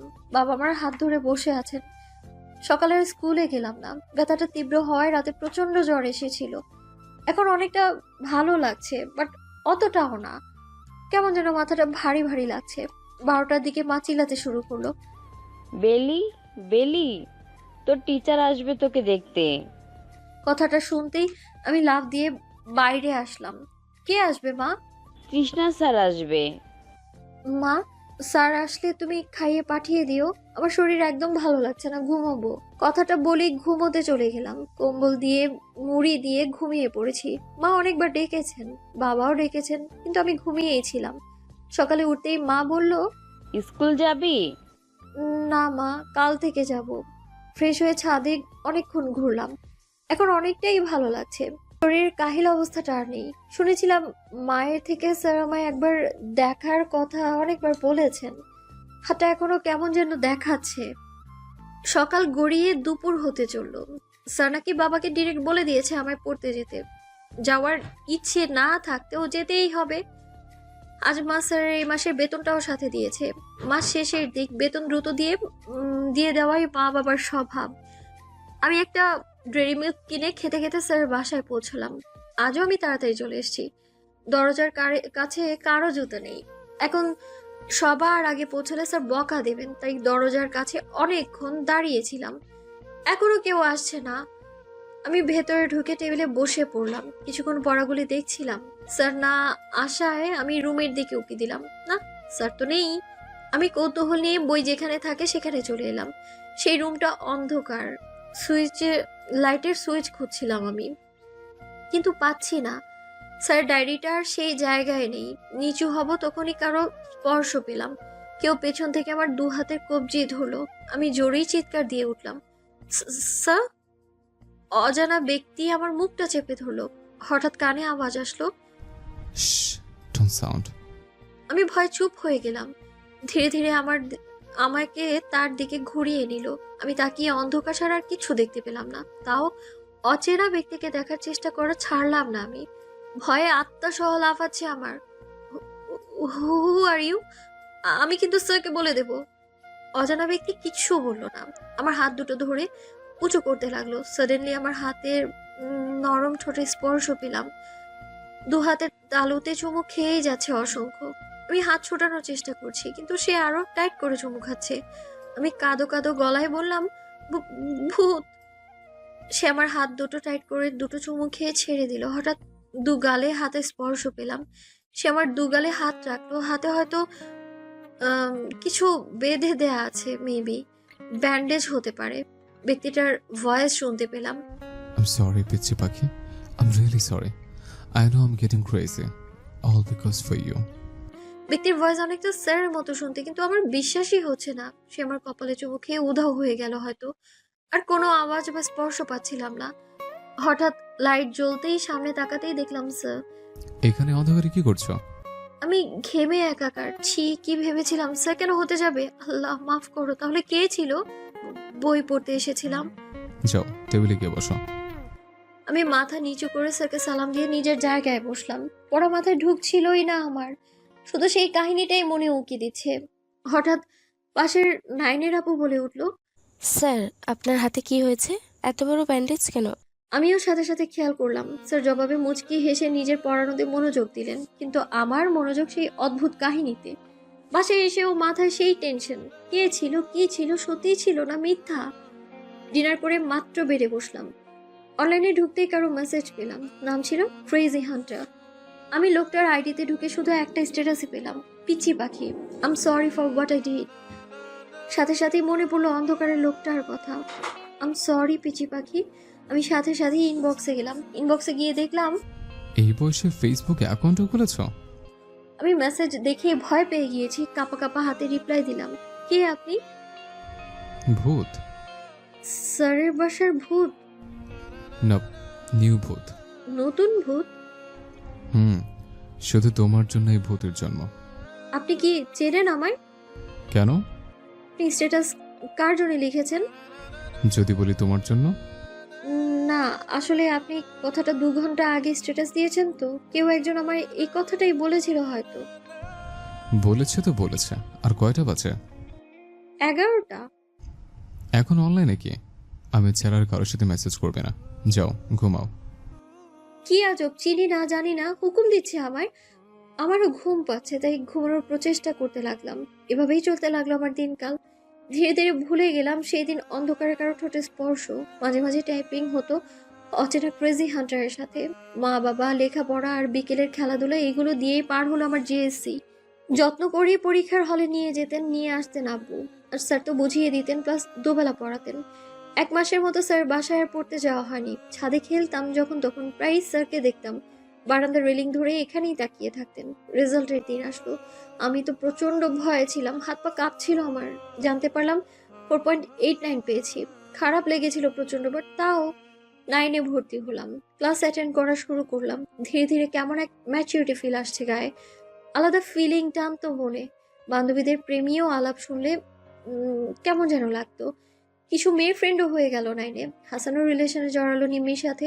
মাঝে মাঝে আমারও ইচ্ছে হতো একটা প্রেম করার, বাট বাবার কথা চিন্তা করে আর এগুলোর মধ্যে নিজেকে জড়াইনি। প্রাইভেটে যাওয়া শুরু করলাম, হাসানদের সাথেই মিলে পড়ি। আগে জানি না, বাট কিছুদিন যাবৎ আমার স্যারের চাউনি কেমন যেন লাগে। নেশা জাতীয় কিছু খেলে বা সামনে থাকলে চোখ যেমন দেখায় ঠিক তেমনটাই লাগে। স্যার কখনো আমার চোখের সাথে চোখ মেলাতেন না, সদা আমায় এড়িয়ে চলতেন, যেটা আমার কাছে আজকাল প্রচন্ড যন্ত্রণাদায়ক। বুকে তীব্র কষ্ট হয় স্যারের ব্যবহারে। আমি ব্যাচের সব মেয়েদের সাথে হাসি খুশি ভাবে কথা বলতেন স্যার, শুধু আমি বাদে। সব কপাল। কখনো ক্লাসে হঠাৎ স্যার দাঁড় করিয়ে মারতেন। কেন মারতেন কিছুই করতাম না আমি। ধীরে ধীরে দিন যেতে লাগলো, আমিও বড় হতে লাগলাম। 10ম শ্রেণীতে উঠলাম। এখন দিনকাল অন্যরকম যায়। ফ্রেন্ডসদের সাথে মজা মাস্তি, হাসি ঠাট্টা, প্রপোজ তো পেলাম অনেক, কিন্তু মনের মতো ছিল না কেউ। আজ ক্লাসের নিম্মি, আমি আর হাসান এক বেঞ্চে একসাথে বসেছি। মধ্যে আমি আর 2 সাইডে প্রেমিক প্রেমিকা বসিয়েছি। না হলে ওদের প্রেমীয় আলাপে আমার কান ছালাপালা হয়ে যাবে। কৃষ্ণা স্যারের ক্লাস, তাই আমি আর কোনো কথা বলবো না, কারণ স্যার আমায় এমনিতেই পছন্দ করে না, দেখতে পারে না। হাসান আর নিমি দুজন তো ফিসফিসানো আওয়াজে কথা বলেই যাচ্ছে। স্যার অনেকবার চোখ রাঙিয়েছে, তাকিয়েছে তাদের দিকে। আমি লিখছিলাম, হঠাৎ হাসান নিমিকে কিছু বলার জন্য আমার গায়ের সাথে অনেকটা ঝুঁকেছিল, আর আমি নিমির দিক সাইডে চাপতে নিচ্ছিলাম। তখনই জোরে একটা আওয়াজ হলো, ঠাস। গালটা থাপড়টা আমার গালে পড়েছে, তাও স্যার মেরেছেন পুরো ক্লাসের ছেলে মেয়ের সামনে। আমি গালে হাত দিয়েই দাঁড়িয়ে পড়লাম। আমার এখন প্রচন্ড কান্না পাচ্ছে। সবাই আমার দিকে ড্যাবডেবিয়ে তাকিয়ে আছে। স্যার আমার দিকে তার হাতে থাকা চকটা ছুঁড়ে মারলেন, ডাস্টার হাতে নিয়ে চলে গেলেন ক্লাস থেকে। তখনও ক্লাসের 25 মিনিট বাকি ছিল। স্যার যেতে সবাই হাসাহাসি শুরু করে দিল। আমি তো বুঝতেই পারলাম না থাপ্পড়টা কেন মারলো আমায়। রুমের দরজা অফ করে বিছানায় আছড়াও হয়ে আছি, লাইটটা অফ, কারণ ইয়ারফোন খারাপ লাগছে প্রচন্ড। স্যারটা অনেক পচা, কৃষ্ণা স্যার অনেক পচা। গালে 5 আঙুল বসে আছে আমার। এত জোরে কেউ মারে, পুরো ফেসটা ব্যথায় মনে হচ্ছে ফুলে যাচ্ছে আমার। আর যেই গালে মেরেছে সেখানে মনে হচ্ছে কেউ লোহা দিয়ে বাড়ি দিচ্ছে। পাষাণ টিচার, ওনার কাছে আর পড়বই না আমি, যা ইচ্ছে করুক, আমি আর যাবো না পড়তে। আজ আবুকে বলবো নতুন টিচার খুঁজতে। এমন কেন করেন উনি আমার সাথে? আমি কি সত্যি অনেক বাজে? আমি আর সবার মতো ওনার স্টুডেন্ট নই নাকি? পুরাতন স্টুডেন্টদের নাকি স্যাররা অনেক ভালোবাসেন, তাহলে আমিও তো স্যার পুরাতন স্টুডেন্ট। 4 বছর হতে চললো। ক্লাস 7 থেকে 10 পর্যন্ত স্যার পড়াচ্ছেন আমায়, কিন্তু আজও স্যার আমায় সহ্য করতে পারেন না। আজ 2 দিন হচ্ছে আমি স্কুল, প্রাইভেট কোথাও যাচ্ছি না পড়তে, আর যেতেও ইচ্ছে হয় না। আমি যাচ্ছি না বলে তৃষ্ণা স্যার নাকি অনেকবার কল করে বলেছেন আমার প্রাইভেটে পাঠিয়ে দিতে। আবার বাসায়ও এসেছেন 2 দিন। স্যার যখন এসেছেন তখন আমি রুম থেকেই বের হইনি। দরজা লাগিয়ে কানে ইয়ারফোন গুজেছিলাম আমি। তার জন্য আব্বু আমায় ঝাড়ি দিয়েছেন। আমিও আব্বুকে ডিরেক্ট বলে দিয়েছি আমি আর তৃষ্ণা স্যারের কাছে পড়বো না। মা তো বকাঝকা করেছেন আমায়, জিজ্ঞেস করেছেন কেন পড়বো না। আমি কোনো জবাব দিতে পারলাম না, শুধু বলেছি নতুন কোনো টিচার খুঁজতে। স্কুলে যাচ্ছি না কারণ অনেক খারাপ লেগেছিল সেদিনের হঠাৎ মারটা। সবাই আমায় দেখলেই হাসাহাসি করবে নাই বা কেন? ক্লাসে এসে আমায় অযথাই মারেন, কোনো রিজন পাইনি আমি আজও। আমি কি লোহা দিয়ে তৈরি যে অকারণে এসে শুধু মারবে আমায়? এখন থেকে এই স্যার ক্লাসও অ্যাটেন্ড করবো না, আর যত যাই হয়ে যাক না কেন। আজ ফ্রাইডে, মঙ্গলবার, বুধবার আর বৃহস্পতিবার এই 3টা দিন আমি ঘর থেকে বের হইনি। নিজের রুমে টিভি দেখেই কাটিয়েছি। সবকিছু বিরক্ত লাগছে আজকাল। এখন ঘুমের ভেতরেও স্যারের থাপ্পড় দেখি আমি। অসহ্য ভয়ঙ্কর টিচার একটা। এমন টিচার যেন আর কারো কপালে না পড়ে। অনেকক্ষণ যাবৎ হাসান কল দিচ্ছে, ঘুরতে যেতে বলছে ওদের সাথে। আজীব, হাসানটা না একটা আস্ত গাধা। আরে নিজের গার্লফ্রেন্ডকে নিয়েই যা না, আমায় কেন ডাকছিস ভাই? হাসান আর তার গার্লফ্রেন্ড নিম্মির জোড়াজোড়িতে রাজি হলাম ঘুরতে যাওয়ার জন্য। আর এমনিতেও এইভাবে 3 দিন বাসায় থেকে বোর হয়ে উঠেছি আমি।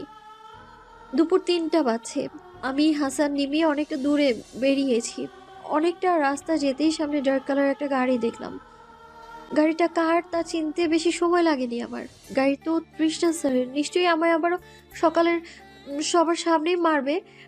আমি উল্টো পথ ধরে তাড়াতাড়ি হাঁটা ধরলাম মাথা নিচু করে। যত দ্রুত সম্ভব হেঁটে যাচ্ছি আমি। ভয়ে বুকের ভেতর দিয়ে মোচড় দিচ্ছে বারবার। স্যার বেবি আমার পেছনে দৌড়ে আসছেন আর চিল্লাচ্ছেন, বেলি স্টপ দেয়ার। তারপরেও থামছি না আমি। এখন দৌড় দেওয়ার উচিত, কিন্তু রাস্তায় প্রচুর লোকজন।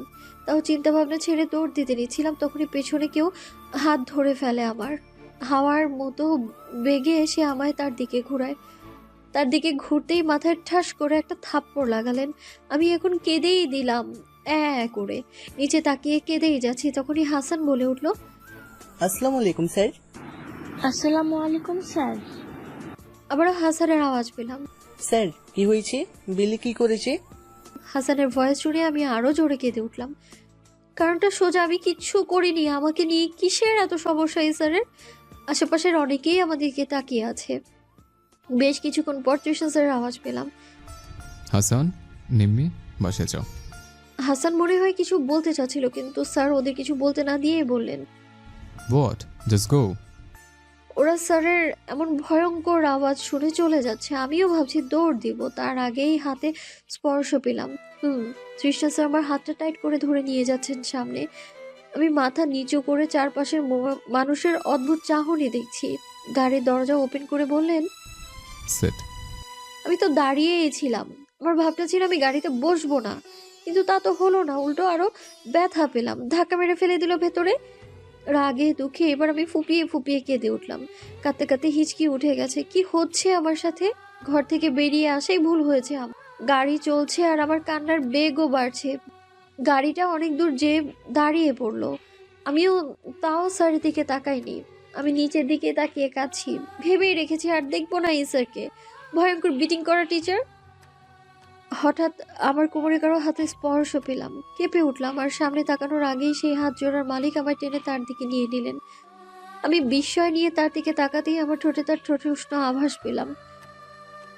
মুহূর্তের মধ্যে কি হলো আমার কোনো আইডিয়া নেই। পুরো শরীরের পশম ধীরে ধীরে দাঁড়াতে শুরু করলো। কোমর থেকে এক হাত উঠিয়ে আমার থুতনির নিচে থেকে ধরে গাল পর্যন্ত চেপে ধরলো। মুখটা তার দিকে আরো টেনে নিল।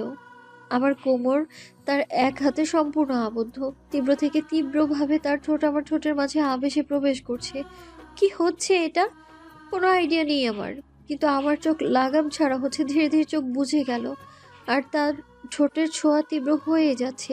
তার আচমকা এরকম আচরণ নেই, অনেকটা কিছু একটা পাওয়ার নেশা হাতে পেয়েছে, এমন একটা ব্যাপার ছিল। আমার মন কাজ করা বন্ধ করে দিয়েছে। কি হচ্ছে, কেন হচ্ছে, কে করছে, কোথায় আছি, কিছু মনে নেই আমার। শুধু এতটুকু মনে আছে যে এটা একটা অচেনা ফিলিং ছিল আমার জন্য, যেটা আমার পুরো শরীরে শিহরণ বয়ে দিচ্ছে। ঠোঁটের পাশ বেয়ে পানি পড়লো মনে হচ্ছে। আমি উতলা হয়ে দেখার জন্য চোখ খুলতেই দেখলাম তার চোখ বন্ধ অবস্থায় এক চোখ বেয়ে পানি পড়ছে। যে পানির ফোঁটা আমার ঠোঁটে টাচ করতেই ঠোঁটের ছোঁয়ায় মিশে যাচ্ছে। আমি তাকিয়ে থাকতে পারলাম না, চোখ লাগাম ছাড়া বন্ধ হয়ে যাচ্ছে। ডেরি মিল্কও মেবি আমি এতটা মজা করে খাইনি যতটা মজা নিয়ে সে আমার ঠোঁটের স্বাদ দিচ্ছে। না, প্রচন্ড অস্বস্তি হচ্ছে অনুভূতিতে। কিছুক্ষণ বাদে মনে হয় আমি মরেই যাব। আমার দুহাত তার বুকের দু সাইডে মেলে দিয়ে কিছুটা ধাক্কা দিতেই তার ঠোঁটের ছোঁয়া আরও তীব্রভাবে পাচ্ছে আমার ঠোঁটে। আমি চোখ খিচে আমার ঠোঁট চেপে ধরে মুখে ভেতরে নিলাম। সে মনে হলো রেগে গেল। আমার গাল এমনভাবে চেপে ধরলো মনে হলো গাল দাঁতের মাঝেই ঢুকে যাবে। আর ঠোঁট তো মুখ থেকে বেরিয়ে এলো যেন। আর সাথে সাথে তার ঠোঁট দিয়ে আবারও চেপে ধরলো। এবার আরও উতলা হয়ে স্বাদ নিচ্ছে সে। তার গরম নিঃশ্বাসগুলো আমার গালে এসে বাড়ি খাচ্ছে।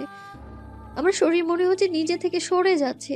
আমার ঠোঁট মনে হলো আর নেই। সে ঠোঁটে ঠোঁট ছেড়ে দিয়েই অন্য পাশের জানালার দিকে তাকালেন। মনে হচ্ছিল জোরে জোরে শ্বাস নিচ্ছে।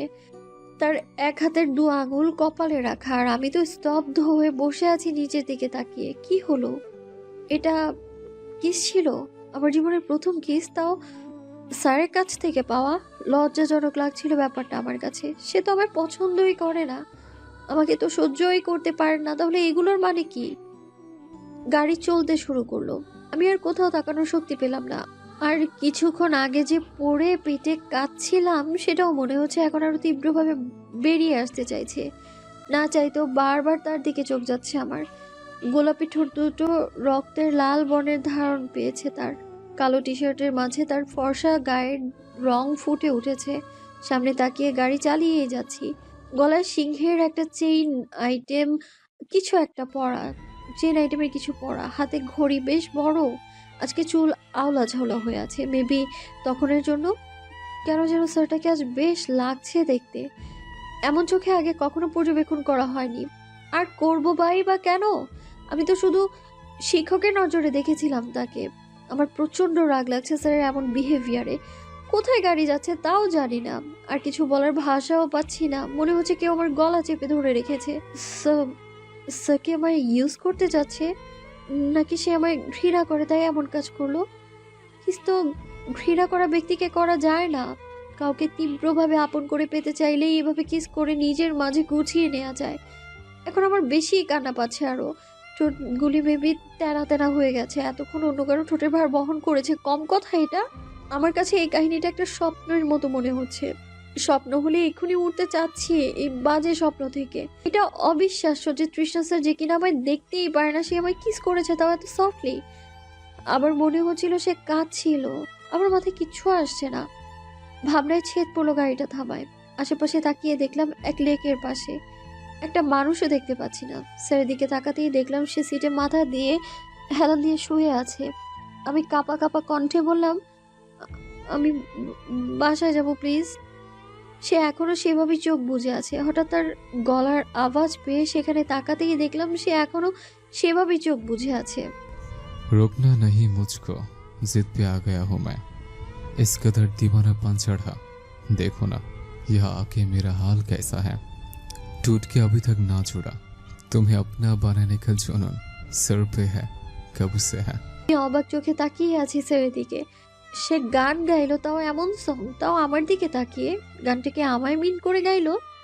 তার চোখের দিকে তাকাতেই, তার চোখে চোখ পড়তেই আটকে উঠলাম আমি। তার চোখের চারপাশ সম্পূর্ণ লাল হয়ে জমে আছে। কেমন এক ভয়ানক চাহনি ছিল। বেশিক্ষণ তাকিয়ে থাকতে পারিনি আমি। চোখ নামিয়ে আশেপাশে তাকাতে লাগলাম। সে এবার আমার দিকে একটু ঝুঁকে গেল। ভয় করছে তাই না? আমি তো চাই তুমি আমায় ভয় পাও, ঘৃণা করো। কথাটা বলেই সে অট্ট হাসিতে ফেটে পড়লো। আমি তো প্রচন্ড ভয় পাচ্ছি স্যারের এমন বিহেভে। হঠাৎ স্যার আবার মুখটা খিচিয়ে ফেললেন, সাথে সাথে ড্রাইভিং স্ট্রিকে কষে একটা বাড়ি মারলেন উনি। আমার দিকে ভ্রু কুচকে তাকিয়ে বললেন, পেছে কি আছে তোমার মাঝে? হ্যাঁ কি আছে? কেন আমি এমন বানাচ্ছ? কথাটা বলেই তার ডান হাতের 4 আঙ্গুল দিন দিন আমি আমার নিজেকে ছাড়িয়ে ফেলছে। কেন কেন তোমার থেকে দূরে থাকতে পারছি না? কেন তোমায় নিয়ে সারাক্ষণ ভাবি? কেন তোমায় এতটা চাই? উত্তর আছে তোমার কাছে? নাই, আমার কাছেও যে নেই। তোমার মাঝে কিচ্ছু নেই, তোমার মাঝে কিচ্ছু নেই, কিচ্ছু। তাও আমি প্রতিনিয়ত পাগল হচ্ছে। এই আমি তোমার টিচার নই, আমি শুধু তোমার এক নজর দেখার জন্য পড়াই। কেন বুঝো না? আমি শুধু তার দিকেই তাকিয়ে অজানা একটা টান অনুভব করছি। স্যার কি হয়েছে? এটা তো বুঝতে বাকি নেই যে স্যার মেবি আমায় পছন্দ করেন। পছন্দ না করলে কি কেউ এভাবে কিস করে বা এভাবে কথা বলে? ভাবনায় ছেদ পড়ে স্যারের আওয়াজে। সেদিকে তাকাতেই দেখি স্যার চোখ বুজে সিটে হেলান দিয়ে আছেন। বলতে শুরু করলেন আর আমি শুনতে। তুমি যে ডায়েরিটা পড়েছিলে ফ্ল্যাটের লাইব্রেরিতে, সেখানে যে পিচ্চি মেয়ের কথা আমি উল্লেখ করেছিলাম, জানতে চাও সে কে? আমি সাথে সাথেই রিপ্লাই দিলাম, না না আমি শুনতে চাই না, বাড়ি যাব আমি। তাকিয়ে রইলাম স্যারের দিকে। সে সিটে চোখ বোঝা অবস্থায় বলা শুরু করলেন, জানো, ভালোবাসা বলতে তেমন কিছু আমার মনে আসেনি। কিছুটা হ্যান্ডসাম থাকায় ভার্সিটিতে অনেক প্রেম করেছে। যে মেয়েকে ভালো লাগতো প্রপোজ করতাম, আর সেও অ্যাকসেপ্ট করতো। সেদিন বুধবার ছিল, ভার্সিটি শেষে মাত্র বাড়ির পাশের চায়ের টঙে দাঁড়িয়েছিলাম। তখনই সেখানে উপস্থিত হয় একটি ট্র্যাক। আমি চা খাওয়ায় মনোযোগ দিচ্ছিলাম, তখন এক পুচকি মেয়ে দৌড়ে আসে দোকানে, বলতে থাকে আইসক্রিম বা চিপস দিন। মেয়েটাকে ভালোভাবে এক নজর দেখলাম। আমার এখনও স্ট্রেট মনে আছে, গোলাপি রঙের হাঁটু অব্দি জিন্স আর হোয়াইট ফুল হাতের গেঞ্জি ছিল পরনে, মাথায় ক্যাপ ছিল আর চারপাশের চুলগুলি লাফাচ্ছিল। হালকা ফর্সা গায়ের রঙে পিচ্ছিটা বেশ মায়াবতী ছিল। যতক্ষণ ছিল সেখানে আমি তাকিয়েছিলাম, তখনই হয়তো সে মেয়ের বাবা আসেন। মেয়েটি চিপসটা নিয়ে দৌড়ে সামনে বাড়ির মধ্যে ঢুকে পড়ে। তখন এক মহিলা ডেকে ওঠে, বেলি। পিচ্ছি মেয়েটির নাম বেলি ছিল। বেলিকে আমার ভালো লাগতো। ভাবতাম যে আমি তো বাচ্চা প্রিয়, তাই হয়তো অতটা গুরুত্ব দিতাম না। শুনলাম বেলির বাবা তার জন্য টিচার খুঁজছেন। আমাকে বলতে আমি হ্যাঁ বলে দিলাম। কেন বললাম তার জবাবও নেই। আমার তখন এক্সাম চলছিল। পড়াতে শুরু করলাম মেয়েটিকে। প্রতিনিয়ত বেলিকে নতুনভাবে খুঁটিয়ে খুঁটিয়ে দেখতাম। প্রচণ্ড ভালো লাগতো। ওর বোকা বোকা কথাগুলোর মাঝে নিজের হাসি খুঁজে পেতাম। হঠাৎ নাক টানা, কখনো পড়ার জন্য বকলে মুখ কুচকে রাখা, আমার বেশ লাগতো ওকে দেখতে। প্রায় টাইম ওর ছবি তুলে রাখতাম ফোনে। মোবাইল ওপেন করতে ওর ছবিগুলো নেড়ে চেড়ে দেখতাম। মাঝে মাঝে বাড়ির পথে দেখতাম খেলতে। সারাদিন খেলতো আর আইসক্রিম খেত। মাঝে মাঝে অনেক মন চাইতো ওর জন্য আইসক্রিম কিনতে। নিজে বলতাম ও আমার ছাত্রী, অনেকটা মেয়ের মতোই। কিন্তু ওটা চিন্তা করতেই পারতাম না, মুখটা কালো হয়ে যেত। প্রায় টাইম আইসক্রিম কিনে দিতাম, আর ও তা আমাকেও খাইয়ে দিতে চাইতো। ওর হাতে খেতে তো চাইতাম, কিন্তু ফোকাস আমার ভালো ছিল না, তাই ইগনোর করতাম। এত কাহিনীর মাঝেও নিজের অনুভূতি তখনও বুঝতে পারিনি। সেদিন মনে হয় শনিবার ছিল। অনেকক্ষণ যাবৎ বসেছিলাম ওর জন্য, কিন্তু ও তো পড়তে আসলো না। ভাবলাম হয়তো আজ আসবে না। কেমন ফাঁকা ফাঁকা লাগছিল সেদিনটা, কিন্তু একটা নেই লাগছে। রাত্রে ঘুমোচ্ছিলাম, এমন এক বাজে স্বপ্ন দেখলাম যে তড়িঘড়ি করে উঠে পড়লাম। তখনও বিশ্বাস হচ্ছিল না ব্যাপারটা। বারবার ভালোবাসার কথা বলছিলাম বেলিকে। আমি সেই রাত্রে আর ঘুমাইনি। পরের দিন আর কোথাও বের হয়নি। বেলিকে না দেখতে পেয়ে নিজেকে পাগল মনে হচ্ছিল। অস্থির ফিলিং হচ্ছিল। কি করব না করব ভেবে পাচ্ছি না। আর কিছু না ভেবেই কল লাগালাম। কলটা ধরেই বেলির বাবা বললেন তারা গ্রামের বাড়ি গিয়েছেন, 10-12 দিন পর আসবে। কথাটা শুনে আমি কিছু সময় স্তব্ধ হয়েছিলাম। ফোনের মধ্যে বেলির আওয়াজ পাচ্ছিলাম, উফ বাবা তুমি আমি হেল্প করো, গাছে উঠব। ভয়েসটা শোনা মাত্র চিৎকার দিতে ইচ্ছে করছিল। একদিন না দেখতে পেয়ে আমার এই অবস্থা 12 দিন কিভাবে থাকবো। দিন যাচ্ছে আর বেলির প্রতি আমি কতটা উইক তা অনুভব করছে। শুধু এক নজর দেখতে মন চাচ্ছিল। ধীরে ধীরে বুঝতে পারলাম এত উইক এর মানে। যখন বুঝতে পেরেছিলাম নিজেকে থুতু দিতে ইচ্ছে করছিল। শেষে এক নাবালিকা মেয়েকে মনে ধরেছে। তীব্র কষ্টে মনে ধরেছিল তখন। শ্বাস নিতেও কষ্ট হচ্ছিল আমার অতিরিক্ত চাওয়া শুরু হয়েছিল সেই 2 দিনের মাঝে। বুঝিয়ে দিয়েছিল আমি কতটা বেহায়া হয়ে উঠেছি। 3 দিনের মাথায় ঠিকানা জোগাড় করলাম চাঁদপুরের। সকল তথ্য নিয়ে বেরিয়ে পড়লাম। কারেক্ট ঠিকানা পেতে 2 ঘন্টা ঘুরতে হয়েছে আমাকে। এভারেস্ট জয়গড়ের মতোই ফিলিং হচ্ছিল। অদ্ভুত লাগছিল। এক পিচ্ছির জন্য 7 সমুদ্র পাড়ে দিচ্ছি। বাড়িটায় 1000বারের মতো চক্কর কেটেছিলাম, কিন্তু যাকে দেখার জন্য এত কিছু তাকে দেখতে পাচ্ছি না। চাঁদপুরে তেমন কাউকে চিন্তামো না। কি করব, কোথায় যাব, নো আইডিয়া। সিদ্ধান্ত নিলাম নিজের গাড়িতেই ঘুমাবো। যেই ভাবা সেই কাজ। সেদিন আর পিচ্ছিকে দেখতে পাইনি, সারা রাত ঘুমাতেও পারিনি। পরের দিন দেখতে পাই পাশের বারে উঠোনে খেলছিলাম। তাকে দেখা মাত্রই মনের টনক নড়ে উঠল। বুকটা ঠান্ডা হওয়ায় তুলে যাচ্ছিল। লুকিয়ে দেখা হতো। কোথাও গেলে পিছিয়ে যেতাম। বড্ড ভয় হতো এই পিছিয়ে নিয়ে। এত ভয় পাওয়ার কারণটা খুবই অদ্ভুত। ভালোবাসি যে কতটা কষ্ট তখন বুঝেছিলাম। ওয়ান সাইড লাভে তো আরও কষ্ট। এত কষ্ট নিয়ে দুদিন যে কীভাবে বেঁচেছে তা আল্লাহ জানত। 4 দিন কাটার পরই খোঁজ নিয়ে জানলাম আজ রওনা দেবে। ব্যাস, দ্রুত গাড়ি নিয়ে ঢাকা পৌঁছালাম। দ্বিতীয় দিন থেকে পড়তে আসা শুরু করলো বেলি। ও পড়তো আর আমি ওকে দেখতাম। দিন দিন চাহিদা বাড়তে লাগলো। ওর ঠোঁট আমি অনেক টানত, স্পেশালি যখন ও বকবক করতো। আমি পিচ্ছিকে দেখিয়ে নেশা কাটাতাম। যখন দেখলাম ওকে ছাড়া চলছে না, তখনই বাজে ব্যবহার করতে শুরু করলাম। আমার বাজে ব্যাপারের পিছনে যে আমার অতিরিক্ত চাওয়ার নেশা ছিল, সেটা তখন বোঝার ক্ষমতা ছিল না পিচ্ছির। রাত্র ঘুমোতে পারতাম না। অনেক রাত শুধু জেগেই কাটিয়েছে। সারাদিন ভাবতাম কথাটা কার সাথে শেয়ার করব, কাকে বলবো আমার এই পাগলামির কথা। ভাগ্য খারাপ ছিল, পরের দিনে জানতে পারি চলে যাবে আমার পিচ্ছে। তার ছেলে হাসি আসছিল সেদিন, যাকে 2 দিন দেখতে না পেয়ে চাঁদপুর চলে গিয়েছিলাম। তাকে না দেখে বছরের পর বছর কিভাবে থাকবো। ভেঙে পড়েছিলাম পিচ্ছি যাওয়ার পর। জীবনের মানাটাই হারিয়ে ফেলেছিলাম। 4 দিনের মাথায় চট্টগ্রাম পৌঁছালাম। পার্মানেন্টলি শিফট হতে অনেকদিন সময়ের প্রয়োজন। এতদিন তো আর পিচ্ছিকে দেখা ছাড়া থাকতে পারবো না, তাই কিছুদিনের মাঝেই চলে আসতাম চট্টগ্রামে। ফ্যামিলিকে বুঝিয়ে কাজটা ট্রান্সফার করে নিয়ে চলে এলাম পিচ্ছির কাছে। কারণ পিচ্ছিটাকে অতিরিক্ত চাই, পাগলের মতো চাই। আমার এত চাওয়ার মাঝে অন্য কারো অস্তিত্ব আমি মেনে নেব না। তোমার দিকে কেউ খারাপ নজরে তাকালে আমার শরীরটা আগুন চলে ওঠে। তোমার দিকে শুধু আমি তাকাবো, যেভাবে ইচ্ছা সেভাবেই তাকাবো। কোন নজর আমার পড়বে তোমার উপর, অন্য কারো পড়তে দেব না। তাতে যদি তোমায় বোরকা পরিয়ে রাখতে হয় তাই করব। জানো কেন মেরেছিলাম সেদিন স্কেল দিয়ে? অনেক রাগ উঠেছিল তোমার উপর। বড় হচ্ছিল দিন দিন, বডির শেপ চেঞ্জ হচ্ছে, কিন্তু বুদ্ধি এক ফোঁটাও বাড়েনি। বিহেভিয়ারটাও ভালোভাবে রাখতে জানো না। এমনও তো না যে শুধু মেয়েরা ক্লাসে, ছেলেরাও আছে, সেদিকে নজর দাও। আর থাপ্পড় মারার রিজনটা সিম্পল ছিল, অন্য কারো গায়ের সাথে কেন ঘিসতে যাও? বড় হচ্ছ, কিন্তু মাথায় বুদ্ধি তো ছোটই রয়ে যাচ্ছে। থাপ্পড় মারার জন্য আমি কখনো সরি চাইবো না। তুমি থাপ্পড়টা ডিজার্ভ করো। আমার তো ইচ্ছা করছিল আরও 2টো দিই, শুধু ক্লাস ছিল দেখে বেঁচে গেছ। ফ্রেন্ড বলে কি গিয়ে ঘেঁষাঘেঁষি করতে হবে? প্রেজেন্ট স্তব্ধ হয়ে রইলাম আমি। চোখের দিকে তাকিয়ে আছি স্যারের। বুকটা ধরফর করছে, খুব ইচ্ছে করছে জড়িয়ে ধরতে। জানি স্যার আমার অনেক বড়, তাও এখন মনে হচ্ছে ওনার থেকে পারফেক্ট জীবন সঙ্গী কখনো পাবো না এমন অতিরিক্ত চাওয়ার মানুষ।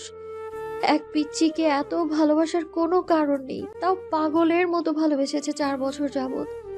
এখনো চোখ বুজে সিটে হেলান দিয়ে আছে, ঠোঁট কামড়ে ধরে আছে। কিউট লাগছে দেখতে তাকে। চুলগুলো ঠিক করে দিতে ইচ্ছে করছে, কিন্তু হাত বাড়ানোর আগেই স্যার চোখ মেললেন। আমি সোজা হয়ে বসলাম। আমার দিকে তাকিয়ে একটু ঝুঁকলেন। আচ্ছা, যদি আমার বয়স কম হয়ে যেত তাহলে তোর কোনো সমস্যা হতো না, তাই না? আমি প্রত্যুত্তরে আমার দু হাত মেলে চোখ বুজেছিলাম। নিজের এত ক্ষমতা নেই ওনাকে জড়িয়ে ধরার। আভাস পাচ্ছি তার স্পর্শের। ধীরে ধীরে তার শরীরে মিষ্টি ঘ্রাণ তীব্র হচ্ছে। টাইট করে তার বুকে চেপে ধরেছে। আমি হালকা করে তার পিঠে হাত রাখলাম। অদ্ভুত ভালো লাগা কাজ করছে। স্যারের সাথে প্রেম অদ্ভুত ছিল আমার জীবনের ভালোবাসা। হয়তো আল্লাহ আমার জন্য ওনাকেই পাঠিয়েছেন ভালোবাসা শিখাতে আমায়। কানে আওয়াজ আসলো। অতিরিক্ত চাই তোমায় বেলি। চোখে যে আর একটু আঁকড়ে ধরলাম তাকে। অনেকক্ষণ যাবৎ সেভাবেই ছিলাম। এবার উনি নড়ে উঠে আমায় ছাড়লেন। মিষ্টি হেসে বললেন, সন্ধ্যা হচ্ছে, বাসে যেতে হবে। আমি মাথা নাড়লাম। কেন যেন আজ অন্য কিছুর ফিল হচ্ছে। কেমন একটা ভালো লাগা কাজ করছে। তার সাথে যে থাকতে ইচ্ছে করছে। কি করব? বলবো? বলার দরকার নেই, কিন্তু আমার মুখ তো অটো, বলেই দিয়েছি। আমার আপনার সাথে থাকতে ইচ্ছে করছে। কথাটা মাথা নিচু করেই বলে ফেললাম আমি। কথাটা বলেও হতবাক। কথা শেষ করতে না করতে গাড়ি স্টপ হয়ে গেল। আওয়াজ পেলাম তার। তাই থাকতে চাও আমার সাথে? আমি মাথাটা নাড়লাম। গালে স্পর্শ পেতেই মাথা তুলে তাকালাম। সে আমার কপালে চুমু খেলো। ইন্টারে উঠো, আমি আমার মা বাবা পাঠাবো তোমাদের বাড়িতে। পৃথিবীর মানুষ আমাদের সম্পর্ক যেভাবে খুশি সেভাবে ভাবুক। I don't care. তোমার ফ্যামিলি না মানলে তোরে নিয়ে যাবো তোমায়। Cause I can't live without you. I love you. আমি হাসলাম। ভালো লাগছিল তার মুখে ম্যাজিক্যাল ওয়ার্ডগুলো শুনতে। বারবার শুনতে ইচ্ছে করছে। চোখ বুজে তার বুকে মাথা ঠেকিয়ে আছি। শান্তির জায়গা মনে হচ্ছিল। হেফাজত। রাত 3:32। ঘুম নেই চোখে। ভাসছে তার ছবি আমার চোখে। ভালোভাবে খেয়াল করলাম আমার চোখে পানি। তাকে হারানোর ভয়ে। একদিনে এত অনুভূতি ভালোবাসা কিভাবে আসলো আমার মনে জানিই না। বুকে ব্যথা হচ্ছে ভাবতেই সে কতটা কষ্টের দিন কাটিয়েছিল। 4টা বছর আমায় ভালোবেসে কত রাত জেগেছিল, অনেক রাত জেগেছে, আর আমি ঘুমিয়েছি। মানবে তো মা বাবা তার ভালোবাসা? মেনে নেবে আমাদের? কোনো মা বাবাই চাইবে না তার মেয়ের থেকে 13 বছরের বড় কোনো পুরুষের সাথে বিয়ের ব্যাপারটা। কি হবে? না মানলে তার হাত ধরে অন্য জগতে পা রাখবো। যদি সেই জগতে সে না যায়, আমি একাই যাব, কারণ তাকে ছাড়া থাকা অসম্ভব। এখন ব্যাপারটা ক্লিয়ার। স্যারের ব্যবহার কেন এত খারাপ লাগতো, কারণ তার জন্য মনের কোনো অনুভূতি ছিল যেটা খুঁজেই পাইনি আমি, এখন পেয়েছি। আর তার শরীরে মেখে নিয়েছি। নিঃশ্বাস বন্ধ না হওয়া পর্যন্ত সেই অনুভূতি হারাবার নয়। না ঘুমিয়েই রাত পার হলো আমার। আজ আল্লাহর দরবারে হাত পাতে অনেক ইচ্ছে করছে, আর সেই দোয়ায় আমি আমার স্যারকে সারা জীবনের জন্য চাইবো। আমিও চাই তাকে। নামাজ পড়েছি, মা বাবার সাথে জীবনের স্যারকেও চেয়েছি, তাকেও চাই, আমার অতিরিক্ত চাই। এত তাড়াতাড়ি উঠেও দেরি হয়ে যাচ্ছে স্কুলের জন্যে। কেন যে পুতুল বানাতে গেলাম, হায় আল্লাহ, আমার আর স্যারের পুতুল কি জাদু করলো আমায়। এত অনুভূতি নিয়ে কিভাবে বাঁচবো? হার্ট ফেল না হয়ে যায়? না না, হার্ট ফেল হলে তো আজকেও লেট। অপরাধীর মতো মাহবুব স্যারের বকা শুনছি, কাল থেকে ঢুকতে দেবে না স্কুলে। কিন্তু আফসোস স্যারকে দেখতে পেলাম না, ক্লাসে স্যার আসেনি। পিছনের বেঞ্চে বসতেই হাসান আর নিম্মিও সামনের থেকে পিছনে এসে পড়লো। আজ আর ভুল করবো না বাবা। হাসান পিছনের মধ্যে নিম্মিকে দিয়েছি, আর সামনে আমি বসেছি। নইলে থাপ্পড় এবার 2 গালে পড়বে। এমন থাপ্পড়ই মেরেছে যে দাঁত সহ ব্যথা। এই বেলি, কি ভাবছিস? আর কাল স্যার তোকে কোথায় নিয়ে গেছিল? তোকে আবার মারেনি তো? না না, বলেছে বাসায় পড়তে বসতে। আর কিছুই বলতে হয়নি। ক্লাসে স্যার এসে পড়েছে। ভালোই ক্লাস করলাম, টিফিনে নিচে নামলাম, কিন্তু স্যার কোথায়? কোথাও তো দেখছি না তাকে। তাকিয়ে থাকতেই দেখলাম ক্যান্টিনের বসে স্যারদের সাথে বসে চা খাচ্ছেন, আর সেই দিকে আমাদের ক্লাসের আর 9-এর মেয়েরা ঘুর ঘুর করছে, অসহ্য। আজ টিফিনও আনিনি। হাসান আর আমি ক্যান্টিনের দিকে যাচ্ছি। স্যারের দিকে আর চোখে তাকালাম, সে ঠোঁট নাড়লো, গুড মর্নিং বলল। আমার অনেক ভালো লাগলো ব্যাপারটা। আমি মাথা নাড়িয়ে ঠোঁটে ইশারা করলাম। ক্যান্টিনে যাওয়ার পথে একটা পিচ্চি এসে থামলো। আপু, এটা তোমার জন্য। টিফিন বক্স হাতে নিতেই স্যার ইশারায় নিতে বললেন। আমি মিষ্টি হেসে বক্সটা হাতে ধরলাম, নিয়ে হাঁটা দিলাম। আমি পেছনে হাসান প্রশ্ন করতে করতে মাথাটা ঝাঁঝিয়ে ফেলেছে আমার। পরপর 4টা ক্লাস করলাম, একটা ক্লাসেও আমার মন ছিল না। মন তো অন্য কারো কাছে, ফেরত তো দিচ্ছেই না। প্রত্যেকটা ক্লাসে হা করে কাটিয়েছি। অ্যাট লাস্ট তৃষ্ণা স্যারের ক্লাস। তখন আমার ধ্যান ছিল হাসানের প্রেমীয় আলাপে। ফিল্মে লাইন গাচ্ছে নিম্মির জন্য, আর নিম্মিও লজ্জায় লাল নীল হচ্ছে। ওদের টুকটাক ঝগড়া ভালোবাসা দেখতে আমার ভালোই লাগে। অবশ্য আগে ভালো লাগতো না, কিন্তু এখন নিজে প্রেমে পড়ার পর থেকে ভালো লাগতে শুরু করেছে। প্রেমের বাতাস লেগেছে গায়ে। প্রেমের সুগন্ধ কিন্তু প্রচন্ড তীব্র হয়, যে ঘ্রাণ বিছিয়ে পড়েছে 2 মনে। আমি যখন হাসানের দিকে তাকিয়ে হাসি, তখনই স্যার প্রবেশ করে। আশেপাশে সকলকে দাঁড়াতে দেখে আমিও দ্রুত দাঁড়ালাম। ব্ল্যাক শার্টে তো ভালোই লাগছে। অ্যাটিটিউড যে কই থেকে কিনে আনে এত, আল্লাহ জানে। ডান হাত দিয়ে ইশারা করলো বসতে। স্যার পড়াচ্ছে, আর আমি লজ্জার মাথা খেয়ে তাকে এক নজরে দেখে যাচ্ছি। স্যার মেবি অস্বস্তি ফিল হচ্ছিল। আমায় অনেকবার চোখ দিয়ে ইশারা করেছে বইয়ের দিকে তাকাতে, কিন্তু আমার না স্যারকে দেখতে বেশ লাগছিল। উফ, স্যার পড়ানোর স্টাইল, হাতের ইশারা, সবকিছু চোখ ধাঁধানোর মতো। আচ্ছা, স্যারকে একটু জানালে বিষয়টা কেমন হবে? যেই ভাবা সেই কাজ। চোখ আমার দিকে আসতেই ঠোঁট দুটো উঁচু করে চুমু ছুড়লাম। স্যার এক্সপ্রেশনটা যা ছিল না, হাসি আটকে তার দিকে তাকিয়ে আছি আমি। সে দ্রুত মুখ ঘুরিয়ে কাশতে শুরু করলো, আর চোখে আমার দিকে চোখ রাগিয়ে তাকালো। আমি চোখ টিপ মারতেই বলে উঠলো, বেলি। আমি তো ধরফড়িয়ে দাঁড়ালাম, ভয় পেয়ে গেছি। স্যার যদি এখন সকলের সামনে থাপ্পড় মারে? জি স্যার। এত কিসের কথা বলো? চুপচাপ দাঁড়িয়ে থাকো, নজর বইয়ের দিকে রাখো। এদিক ওদিক তাকাতে দেখলে ক্লাস থেকে আউট করে দেব। যাব বাবা, দাঁড়াতে বললো, এখন আরো বেশি ডিস্টার্ব করবো। সে আবার পড়াতে শুরু করলো। যেহেতু আমি দাঁড়ানো, সর্বপ্রথম তার চোখ আমার দিকে আসবে, তাই যখনই ঘুরে তাকালো তখনই আমি আমার ডান হাতে বৃদ্ধা আঙুল দিয়ে ঠোঁট স্লাইড করলাম। সে তো বড় বড় চোখ করে তাকিয়ে ঢোক গিলল। আমার না বেশ মজাই লাগছে তাকে বিরক্ত করতে। 45 মিনিটের ক্লাসে স্যারকে প্রচণ্ড বিরক্ত করেছি আমি। ক্লাস থেকে স্যার যাওয়ার সময় চোখ রাগিয়ে তাকিয়েছে। বেশ মজা নিয়ে গেল আজকে, কিন্তু এই মজার পরিণামটা তো আমার জানা ছিল না। স্কুল শেষে গেটের কাছে ফুচকা খাচ্ছিলাম, তখনই দেখি স্যার দাঁড়িয়ে কথা বলছে। পাশে একটা মেয়ে, মাশাআল্লাহ সে প্রচণ্ড সুন্দরী। লাল সালভার স্যুট, ওড়না এক সাইডে, সাথে হ্যান্ডব্যাগ। মোস্ট ইম্পর্টেন্ট, স্যারের বয়সী।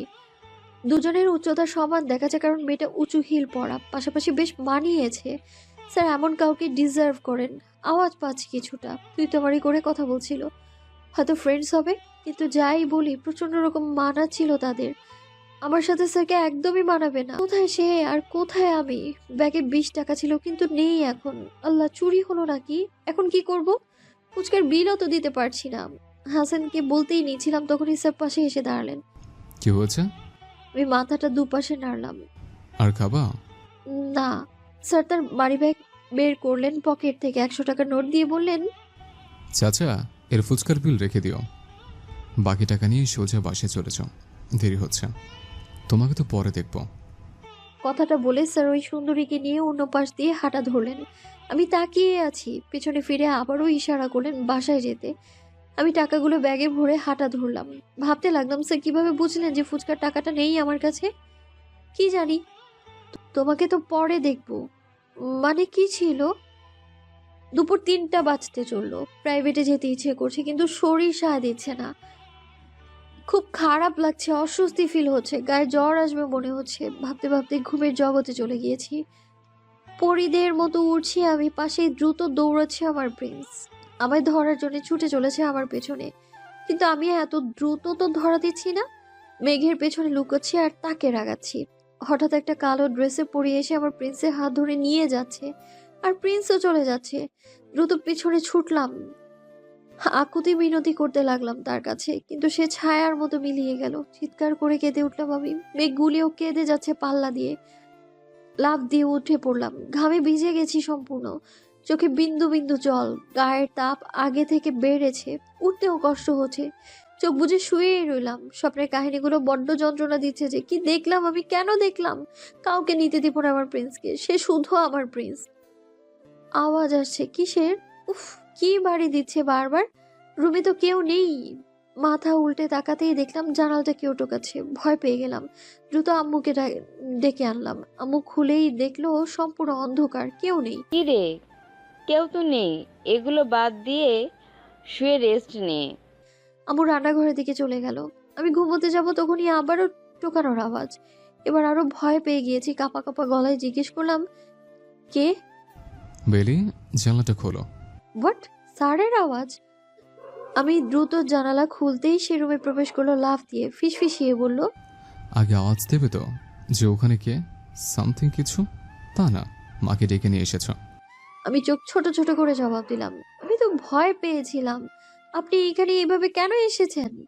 সে বিছানায় গিয়ে বসলো, আমার হাত ধরে পাশে বসিয়ে বলল, জ্বর কিভাবে আসলো? ওষুধ খেয়েছ? জি। কাল স্কুলে যেতে হবে না, রেস্ট নিও, কেমন?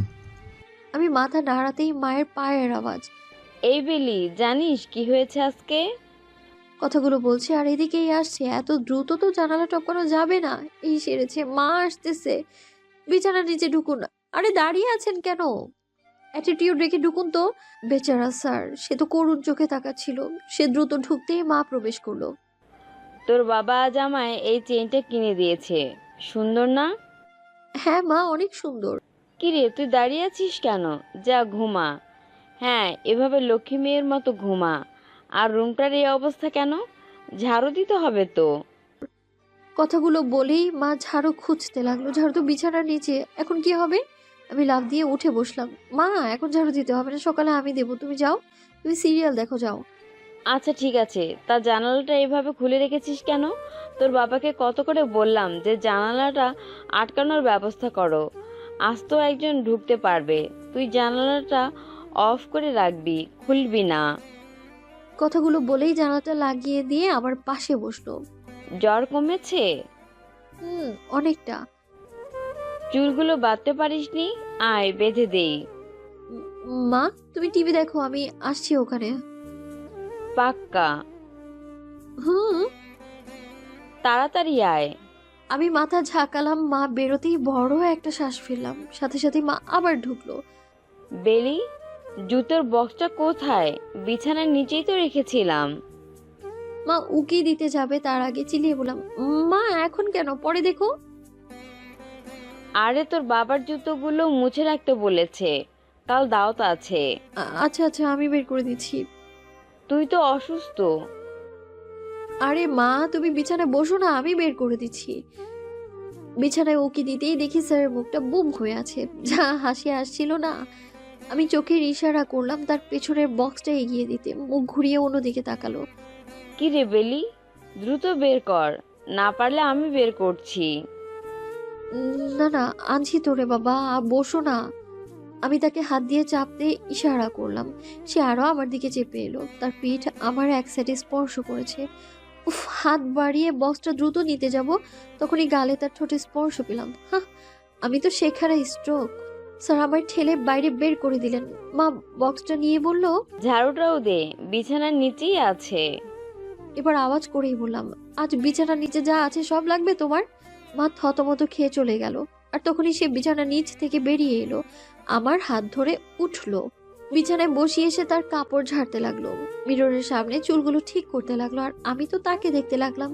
সে আমার সামনে দাঁড়ালো, কপালে হাত রেখে বলল, বাহ, আমি আসতে জ্বর গায়েব। আমি তার দিকে তাকালাম, সে মুচকি হেসে আমার গাল টেনে বলল, কাল যেখানে যাচ্ছ দাও সেখানে আমিও থাকবো। আমার বন্ধুর বিয়ে, তাই বাচ্চাদের মতো জিন্স গেঞ্জি পরে আসবা না, মেয়েদের মতো রেডি হয়ে আসবা, চুল যেন খোলা দেখে, ঠিক এমন। কথাগুলো বলে কপালে চুমু খেলো, জানালার মাঝ দিয়ে লাফ দিয়ে পড়লো ফ্লোরে। আমি তো তাকাতেই হাতের ইশারা করলো, কিছুটা দূরেই তার গাড়ি। মুচকি হেসে জানালা লাগাতে ইশারা করলো, আমি লাগাতেই গাড়ি স্টার্টের আওয়াজ পেলাম। তাকে দেখার পর থেকে সব ভালো লাগছে, জ্বর, কৌতূহল, মাথা ঝিমঝিম সব গায়েব। ডক্টর ডক্টর মনে হচ্ছে লোকটাকে। আমি হেসে আয়নায় নিজেকে দেখতে লাগলাম। কিছুক্ষণ আগে সে এখানে তার চেহারা রেখেছিল। কাল ফ্রাইডে, দাওয়াত পড়েছে, আজ গায়ে হলুদে যেতে হতো। আমার শরীর ভালো না, তাই মা যাবে না বলে দিয়েছে, কিন্তু কাল তো যেতেই হবে। কি পরবো? মেয়েদের মতো সালভার স্যুট পরবো নাকি? উফ। দাঁত ব্রাশ করতে করতে ছাদে পৌঁছালাম। ঘুমে ঢুলু ঢুলু আমি দেয়ালে হেলান দিয়ে চোখ বুজে ব্রাশ করছি। দাঁত ব্রাশের পরিণতি নিচে ফেলতে যেতেই চোখে গেল দূরবর্তী বিল্ডিং এর ছাদে। হট বডি রেডি করছেন তৃষ্ণা স্যার, পাশেই এক মহিলা কাপড় মেলছেন। মহিলার দুই সাইডে দুটো বড় বড় আপু, একটা ওই বিল্ডিং এর মালিকের মেয়ে আর আরেকটা তার চাচাতো বোন। দুটোই আর চোখে আমার প্রিন্সকে চেক আউট করছে।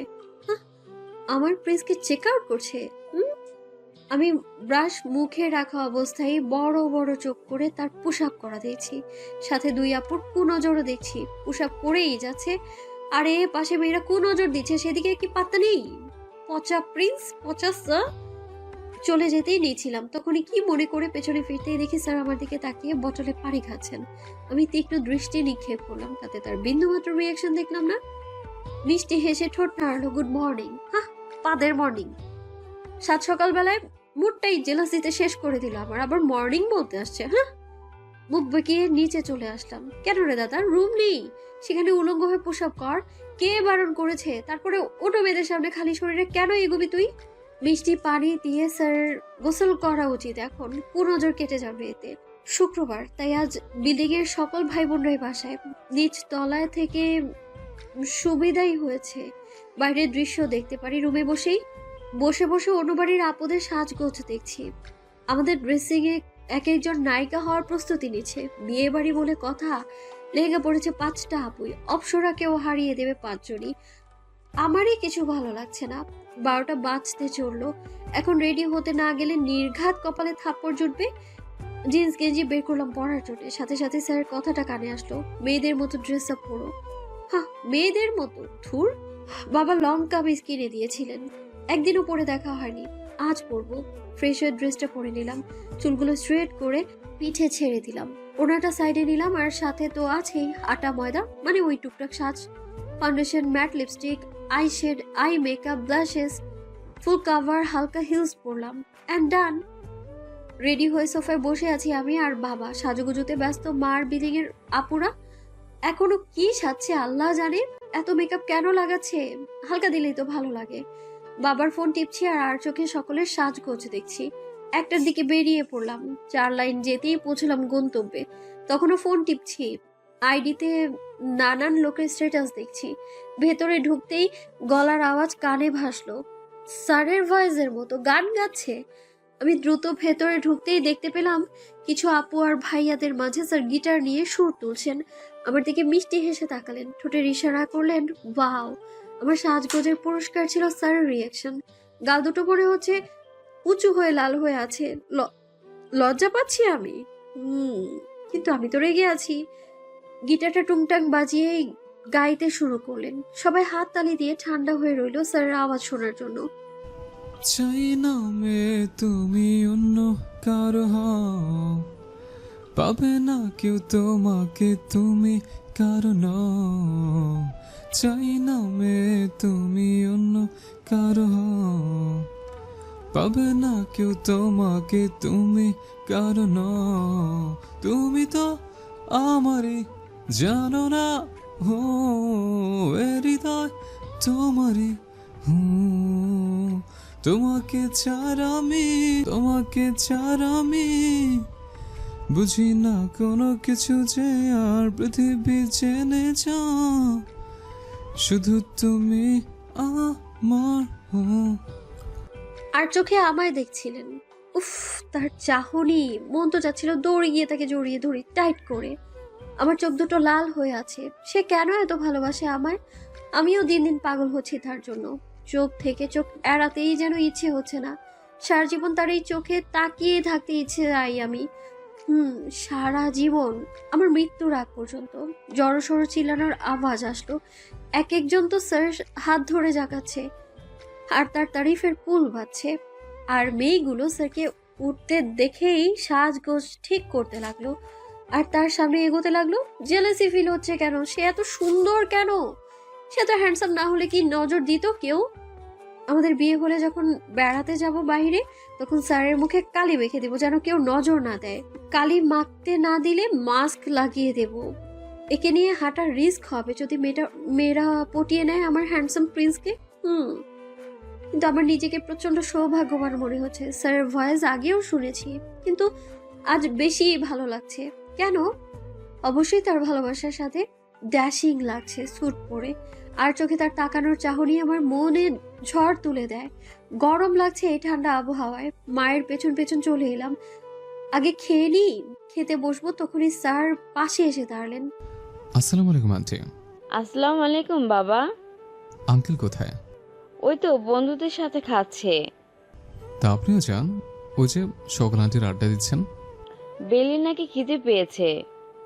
আপনি যান, আমার সাথে খেয়ে নেবে। আচ্ছা ঠিক আছে বেলি, আমি ওখানের দিক যাচ্ছি, তৃষ্ণার সাথেই থাকিস কেমন? মাথা নাড়লাম আমি। স্যার মুচকি হেসে চেয়ার টেনে দিলেন। আমি বসতেই তিনি পাশে বসলেন। গানটা কেমন লেগেছে? তোমায় ডেডিকেট করা। চাই না তুমি অন্য কারো হও, পাবে না কেউ তোমাকে তুমি কারো নও, শুধু তুমি আমার। আমি এক নজরে তার দিকে তাকিয়ে আছি। উফ, তার চোখ! সে ফিসফিসিয়ে বলে উঠল, লিপস্টিক কেন লাগিয়েছ? আই ক্যান্ট কন্ট্রোল, কিস করতে মন চাচ্ছে। আমি চোখ বড় বড় করে তার দিকে তাকাতেই সে চোখ টিপ মারলো। হায়, কি দিয়ে তৈরি এই লোকটা!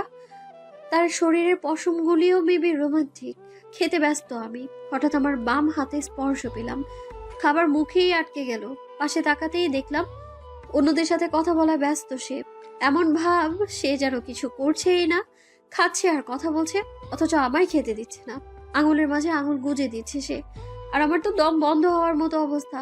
হাত টান দিলাম, সাথে সাথে আরো চেপে ধরলো। তাও কাঁপা কাঁপা হাতে খাওয়ার চেষ্টা করলাম, কিন্তু পারছি না। বুকের ভেতর কাঁপছে শুধু। আর চোখে তার খাওয়া দেখছি, ঠোঁটের সাইডে খাবার লেগে আছে, দেখতেও কিউট লাগছে।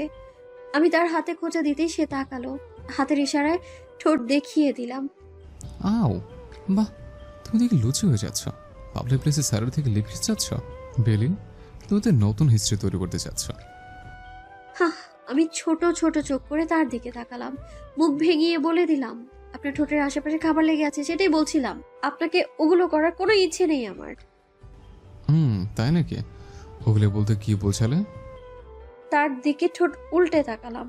আপনি আমায় লজ্জা দিতে যাচ্ছেন? লজ্জা? আচ্ছা, তুমি কি ওগুলো বলতে চুমুকে বলছিয়েছ? আমি মুখ ঘুরিয়ে নিলাম। অনেক মেয়েরাই আর চোখে তাকাচ্ছে। এই লোকের মাথায় ফালতু কথা ছাড়া আর কিচ্ছু নেই। সে আমার হাতটা ছেড়ে দিল, হাত পরিষ্কার করে ফোন টিপতে লাগলো, অথচ মুখ পরিষ্কার করলো না। বেলি, হুম? এই যে টিস্যু, এটা নাও আর মুখটা মুছে দাও। বুঝতে পেরেছিলাম এমন কিছুই করাবে, বড় ছোট সবাই আশেপাশে কিভাবে করব। তাও আমি কাপা কাপা হাতে টিস্যু নিলাম, তার দিকে তাকাতেই সে আমার চোখের দিকে তাকালো। আমি অন্যদিকে তাকিয়ে হাত বাড়িয়ে দিলাম, ধীরে ধীরে মুছে দিলাম তার ঠোঁট সহ কর্নারের খাবারগুলো। সে এক ধ্যানে আমায় দেখছিলেন। আমি মুচকি হেসে উঠতে যাব, তখনই হাত ধরে বসিয়ে দিল। চুপচাপ খাবারগুলি ফিনিশ করো, আমি ডিস্টার্ব করছি না এখন। ওইটা ওখানে আছে, আমি তোমার দিকে নজর থাকবে, বুঝছো? আমি মাথা নাড়ালাম, আওয়াজগুলো ভারী ভারী শোনাচ্ছিল। ভয় পাচ্ছিলাম যে সে গিয়ে ওখানের আপু ভাইয়াদের সাথে হাত মিলিয়ে কথা বলতে লাগলেন। চুপচাপ খাচ্ছি আমি, আর চোখে তাকেই দেখছি। গান বাজছে লাউডে, কিছু আপুরা নেচেই যাচ্ছে। আমি আম্মুর হাত ধরে দাঁড়িয়ে আছি। এই লোকটা কখন থেকে আমার ঘুরেই যাচ্ছে। আমার মুখে কি টাকা ঝুলানো? আজীব। অবশ্য লোক না, 23 বছরের মতো হবে বয়স। দেখতে ভদ্রলোক দেখাচ্ছে, কিন্তু আমাকে কেন বিরক্ত করছে? আমি নাচ দেখতে ব্যস্ত। হঠাৎ ওপাশে প্রচন্ড রকমের হাসির শব্দ পাচ্ছি। কে? আর আমার স্যার। হাসি গড়িয়ে গড়িয়ে ঝরছে তার ঝড়ের গতিতে, আর আমায় শুধু শাসা এসে আবার মেয়েদের নাচও দেখছে, আর চোখে আমার মিষ্টি হাসি উপহার দিচ্ছে। কিন্তু তার হাসি এখন আমার শরীরে কেরোসিন ঢেলে দিচ্ছে। হঠাৎ পাশে এসে দাঁড়ালো সেই অচেনা পুরুষ। আমি একবার তাকিয়ে আবারও নাচ দেখায় মত্ত হলাম। ধীর সাউন্ডে আওয়াজ আসলো, নাম কি? আমি দ্রুত মাথা ওঠাতেই চোখ কপালে। আমার দিকে ঝুঁকে আছে, কিছু বলবে বা করবে তার আগেই ঝড়ের গতিতে আমার হাত পেছনে কেউ মুচড়ে ধরেছে। ব্যথা আমার হাত মনে হচ্ছে নেই, পেছনে ফিরতেই দেখি স্যার। কি হয়েছে ছোট ভাই? না না, শুধু পরিচয় হতে আসছিলাম। পরিচয়? নাম বেলি, থাকে পাশের বাড়িতে, আর most important my wife. Wife? কে কার ওয়াইফ? ওয়াইফ না ওয়াইফাই বললো, কোনটা? আমার হাতের ব্যথা ভুলে বড় বড় চোখ করে তাকিয়ে আছি আমি তার দিকে। ছেলেটাও সব ধীরে ধীরে কেটে পড়লো, অথচ আমার হাত আজ ভেঙেই ছাড়বে সে। হাত ছোটানোর চেষ্টা করে যাচ্ছি, আশেপাশে তাকাচ্ছি, সবাই নাচ দেখতে ব্যস্ত। তারপরেও যদি কেউ দেখে ফেলে, ছাড়ে না কেন? টানছে কেন এই লোকটা? আল্লাহ, মা নিজের তো নিজেরটা ডুবাবে, সাথে আমারটাও ডুবাবে। আরে সাও, এটা আমার ছোট বিছানার নিচের জায়গা না যে এটা ইচ্ছে করলেই কেউ দেখবে না। এটা পাবলিক প্লেস, বিয়ে বাড়ি। এটা আমার ছোটখাটো মান ইজ্জত তো ধুয়ে যাবে কেউ দেখলে। যাচ্ছি কোথায়?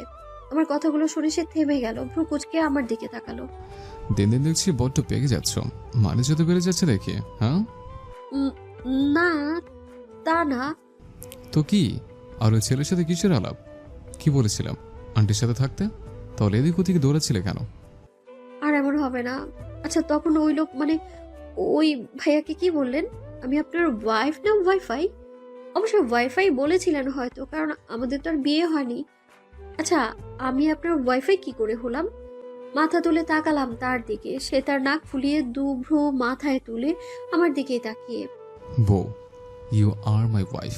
আমার বউ হওনি, কিন্তু হবে, আর সেটা খুব শীঘ্রই। মুহূর্তের মধ্যেই শরীরে তাপ বেড়ে গেল। তার আওয়াজেও একরকম জাদু আছে। আমি চুপচাপ দাঁড়িয়েছিলাম, আশেপাশে তাকাতে ব্যস্ত। কেউ দেখলে স্যারের নামে বাজে কথা ছড়াবে। তার দিকে চোখ পড়তেই আমি দুপা পিছনে চলে এলাম, কারণ সে আমার সামনে এগিয়ে আসছে। যথারীতি আমিও পেছনে যাচ্ছি। কি হচ্ছে? কেউ দেখলে সম্পূর্ণ কথা বলার আগেই সে 4-5টা এগিয়ে আমায় ঘেঁষে দাঁড়ালেন। জবাব পেয়েছ? আর এত পাকনামাটা কথা কবে থেকে শিখেছ? বড্ড বুঝতে শিখেছ আজকাল। তা বিয়ে নিয়েও হয়তো সব জানো, তাই না? আমি তো রীতিমতো কাঁপছি। তার ফিসফিসানো আওয়াজ, আমার শরীরের পশম দাঁড়িয়ে পাল্লা দিয়ে যাচ্ছে, কাঁপছে। আমি আর চোখে তার দিকে তাকিয়ে একটু পেছনে যাওয়ার ব্যর্থ চেষ্টা করলাম, কারণ পেছনে দানবের মতো ওয়ালটা আমায় আটকে রেখেছে। আমি ডান সাইডে চাপতেই নিচ্ছিলাম, তার আগেই সে সেখানে হাত রাখলেন। আমি এবার থম হয়ে রইলাম, আর চোখে তাকাতেই দেখলাম উপর থেকে নিচ অব্দি আমার চোখ বুলালেন। আমার চোখের দিকে চোখ পড়তে যথারীতি নিচে তাকালাম। সালোয়ার স্যুট কি আমার জন্য পরেছ? আমি চোখ বুজে মাথা নাড়ালাম। হঠাৎই গালে স্পর্শ পেলাম তার ঠোঁটের। খুব মায়াবী লাগছে। সেদিন ডান গালে কিস করেছিলেন, আর আজ বাম গালে। আমার দিক কিছুটা ঝুঁকে বললেন, কন্ট্রোল হচ্ছে না যে? লিপস্টিক কেন দিছো? আর দেবে না। আমি হতভম্ব হয়ে রইলাম। ঠোঁট দুটো কামড়ে মুখে ভরে নিলাম। লজ্জা লাগছে বড্ড। কেন যে লিপস্টিক লাগাতে গেলাম। হাত দিয়ে ঠোঁট মুছতেই নিয়েছিলাম, তখনই তার আওয়াজ কানে আসলো। আমি পৌঁছে দিচ্ছি। আমিও হাত নামিয়ে চুপচাপ দাঁড়িয়েছিলাম। আমি তো আর জানতাম না যে তার মোছানো মানে কি ছিল। মুহূর্তের মাঝে ঠোঁটে তার স্পর্শ পেলাম। চোখ বন্ধ করব কি, আমি আশেপাশে তাকাতে ব্যস্ত। কেউ দেখলে যে সর্বনাশ হয়ে যাবে। এদিকে তার হুঁশ তোয়াক্কা কোনোটাই নেই। নিজের গতিপথ অনুসরণ করে মনের আনন্দে চুমু খাচ্ছেন তিনি। ওপাশ থেকে কাউকে আসতে দেখেই তার নিচু হওয়া শরীরে ধাক্কা দিলাম। তাতে কিছুই না, সে তো ব্যস্ত এখন। আমি পেছনে ফিরে 2 কদম পেছনে চলে এলাম। হাঁটতে হাঁটতে বারবার স্যার স্যার বলছি। মহিলাটা খারাপ কিছু যেন না ভাবে। আর সে তো ভ্রু উঁচু করে আমার দিকে তাকিয়ে। মহিলাটা চলে যেতে সে আমার দিকে আবারও আসতে নিলেই আমি দৌড় দিলাম। পেছনে সে আর তাকায়নি। বাসায় এসেছি 8টার দিকে। এতক্ষণ যাবৎ মায়ের পেছন পেছনেই ছিলাম। ভয় করছিল আবার কে না কে কথা বলতে আসে। বিছানায় গা এলিয়ে দিতেই ঘুমের মাঝেও চুমুক দৃশ্যটা বারবার ভেসে আসছে। লজ্জায় লাল নীল হওয়ার মতো অবস্থা। সকাল সকাল ঘুম ভেঙে যায় আমার। আর সকালের আকাশ ছাদ থেকে দেখতে প্রচন্ড ভালো লাগে। ব্রাশে টুথপেস্ট লাগিয়ে ছাদে পৌঁছলাম। হালকা হালকা কুয়াশা, শীতটা চলে যাচ্ছে অল্প অল্প করে। দূর দূরান্তে চোখ যাচ্ছে বারবার। আকাশটা দেখতেও মারাত্মক সুন্দর দেখাচ্ছে। কানে আওয়াজ আসতেই সেই দিকে তাকালাম। পাশের বাড়ির বড় ভাইয়া মিষ্টি হেসে হাসি দিলেন, সাথে আমিও। গুড মর্নিং বেলি। গুড মর্নিং আবির ভাইয়া। আবির ভাইয়া প্রচন্ড ফ্রি মাইন্ডেড। সব কথা গোছালো আর সুন্দরভাবে বলে, যা শুনতেও বেশ লাগে। তো কেন যেন আমার শুধু আমার প্রিন্সের কথা, আওয়াজ, চলাফেরা সবটা ভালো লাগে। আমার প্রিন্স চিল্লানোর আওয়াজ আসতেই ধরফড়িয়ে সেই দিকে তাকাতেই আমি থম। ওপাশে বিল্ডিং থেকে স্যার ধমক দিচ্ছেন। স্কুল নেই, দ্রুত রেডি হয়ে স্কুলে আসো। আজ যদি দেরি করে পৌঁছাও। কথাগুলো বলে আগুনের দৃষ্টি নিক্ষেপ করলো। আমিও ধীরে ধীরে নেমে এলাম নিচে। দ্রুত নিঃশ্বাস নিলাম কয়েকবার। আজ মা স্কুলে যাবেন বেতন দিতে। আর এমনিতেও গার্ডিয়ান ডাকা হয়েছে। 12-13 দিন পর স্কুলে নাচ গানের অনুষ্ঠান। মায়ের সাথে স্কুলে পৌঁছালাম। ঢুকতেই দেখি স্যার আফরোজা ম্যামের সাথে কথা বলছেন। সেই দিক দিয়েই যেতে হবে। আমি মাকে ইশারা জানিয়ে সেই দিকে এগিয়ে গেলাম। আসসালামু আলাইকুম স্যার। আসসালামু আলাইকুম ম্যাম। শুভ সকাল। দ্রুত পা চালিয়ে চলে আসলাম সেখান থেকে। স্যারের চোখ ভয়াবহ দৃশ্য ছিল। প্রত্যেকটা ক্লাস করে বাসায় পৌঁছলাম। স্যারের সাথে আই কন্ট্যাক্ট ছাড়া একটা কথাও হয়নি আমাদের। বাসায় চলে আসলাম। আজ মায়ের সাথে আমিও রান্না করছি, কিন্তু পরক্ষণেই মায়ের কথা শুনে খুশি আর শক দুটোই হলাম। দ্রুত কাজ শেষ করতে হবে। আজ তৃষ্ণাকে দাওয়াত দিয়েছি বাসায়, বলেছে আসবে, আর তোর বাবাও একসাথেই খেতে বসবে। তার জন্যই এত রান্না বান্না চলছে, এত এত আইটেম। বাহ, জামাই আদর হবে নাকি? তা মা হঠাৎ? আরে তৃষ্ণা নাকি ঢাকা যাবে, সন্ধ্যার দিকে রওনা দেবে। ওর মা নাকি অসুস্থ, 10-12 দিন তো থাকবেই। কথাটা শুনে স্তব্ধ আমি। 10-12 দিনের জন্য চলে যাবেন? আমি এতদিন কি করে থাকবো? মাথাটা মনে হচ্ছে ঘুরে পড়ে যাবে। আমি ধীরে সুস্থে রুমে এসে বিছানায় বসলাম। মাথাটা দুপাশে চেপে ধরে বিছানায় কাত হয়ে রইলাম। বড্ড যন্ত্রণা হচ্ছে বুকের সাথে পুরো শরীরে। আমি সেই যে শুয়েছি আর উঠিনি। হঠাৎ তার আওয়াজ কানে আসতে দ্রুত বিছানা ত্যাগ করে সেই দিকে চলে এলাম। সোফায় বসে বসে ফোন টিপছে। আমি লুকিয়ে তাকে দেখেই যাচ্ছি। মুখটা শুকনো হয়ে আছে এখনো। মেজাজ ভালো নেই তার। মা অসুস্থ তো, তাই হয়তো। আমার জন্যই তো তাদের রেখে এইখানে থাকছেন স্যার, কিন্তু সে চলে গেলে আমি কি করে থাকবো? আমি যে পারবো না থাকতে। বড্ড ভালোবাসি যে আমি তাকে। মায়ের ডাকে দ্রুত রান্নাঘরের দিকে চলে এলাম। মা যা যা হাতে দিল তা নিয়ে টেবিলে সাজিয়ে রাখলাম। স্যার আমার দিকে করুণ চোখে তাকিয়ে, আর আমার বুকটা ধুক করে উঠলো। কষ্ট হচ্ছে ভাবতেই যে আমার কান্না করতে ইচ্ছে করছে। 1-2 দিন না, 10-12 দিন তাকে দেখতে পাবো না আমি।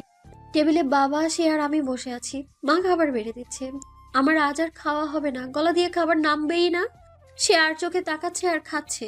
মায়ের রান্নার প্রশংসা করছে আর নানান কথা বলে যাচ্ছে। যখন শুনলাম মায়ের মুখে তার বিয়ের কথা, আমার মাথায় যেন আকাশ ভেঙে পড়লো। স্যারকে ঢাকা যেতে বলেছে তার মা, তার জন্য পাত্রী দেখা হয়েছে। ছেলের বিয়ে নিয়ে তার মা নাকি চিন্তিত। আমার চোখের পানি মনে হচ্ছে গড়িয়ে পড়বে। অন্যদিকে ফিরে চোখের পানি মুছে নিলাম আর চোখে তাকে দেখতে লাগলাম আমি। আমার প্রিন্স অন্য কারো হয়ে যাবে, সে কি আমার হবে না? আমাদের ভালোবাসায় কি কোনো শক্তি ছিল না? রুমে বসে চোখের বন্যা ঝরিয়ে ফেলছি।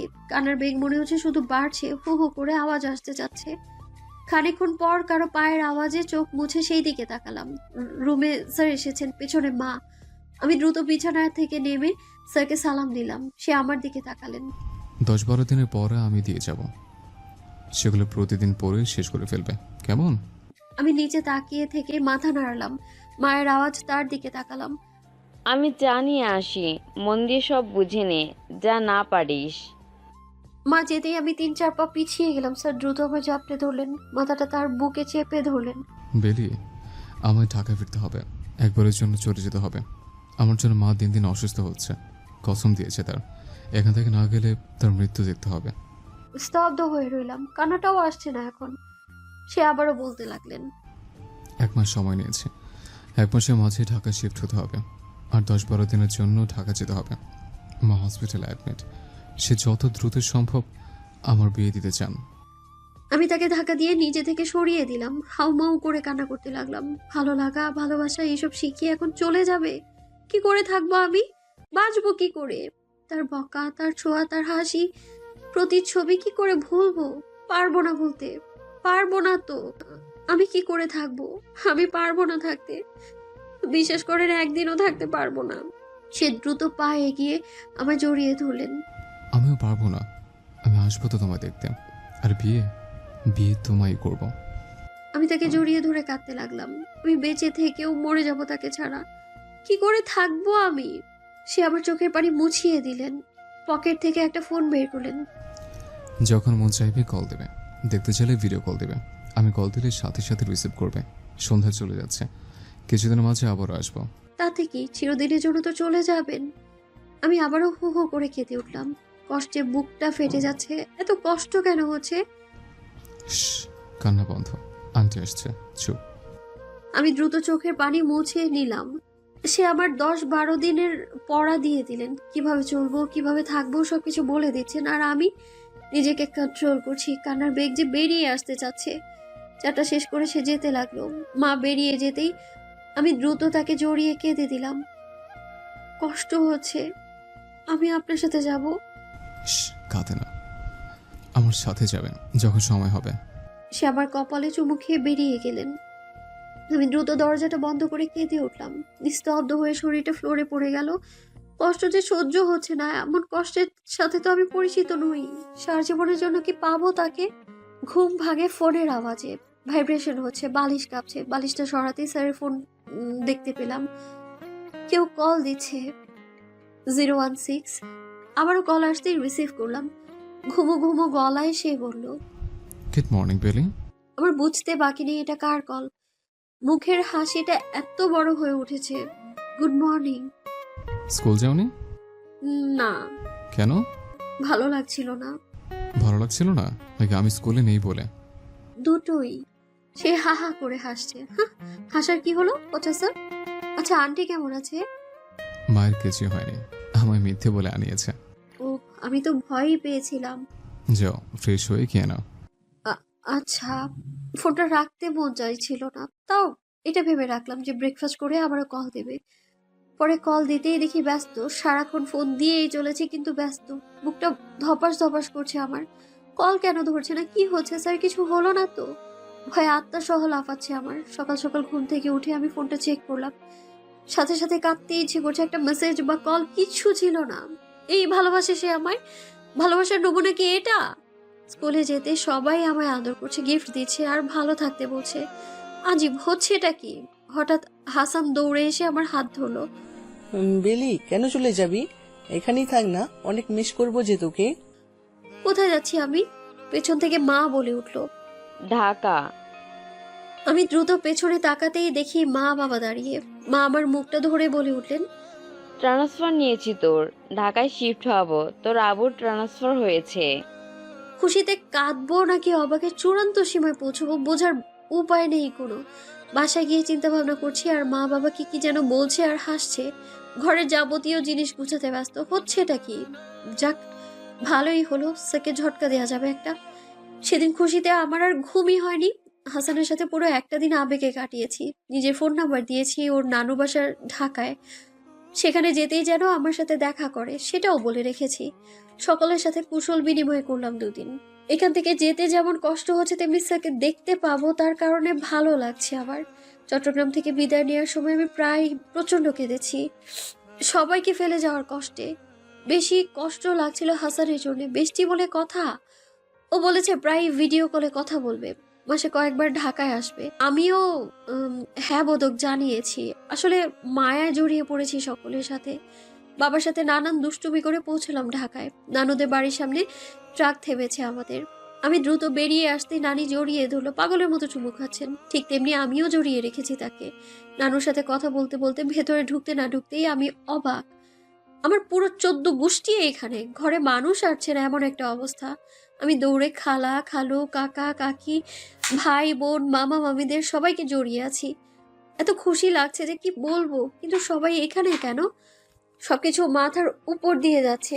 হঠাৎ মামা আমার মাথাটা টেনে হাত বুলিয়ে বলে উঠলেন, কত বড় হয়ে গেছে আমাদের সেই ছোট্ট এলিটা, একদম বিয়ে দিতে পারবো, তাই না? আমি হতভম্ব হয়ে রইলাম। বিয়ে দিতে পারবো? সিরিয়াসলি? আমি এখনো ছোট, আমার বিয়ের কথা ভাবছি এক্ষুনি? ভাবা যায়? মা বাবা রুমে ঢুকতেই ভালোবাসার বন্যা বয়ে গেল। ভাইরা বোনেরা খুশিতে চোখের পানি ফেলতে লাগলো। আমার বেশ ভালোই লাগলো। পরিবার একত্রে হলে কতটা আনন্দ হয় তা আজ বুঝলাম। মিনসি আমার বড় মামার মেয়ে, আমার থেকে 2 বছরের বড় আর বেশ ফ্রেন্ডলি। ওর সাথে নানান গল্প জুড়ে দিলাম। ও আমায় আর চোখে দেখছে আর হঠাৎ মুচকি হাসছে। এবার আমি রেগে বললাম, কি হয়েছে, হাসছো কেন পাগলের মতো? না, কিচ্ছু না।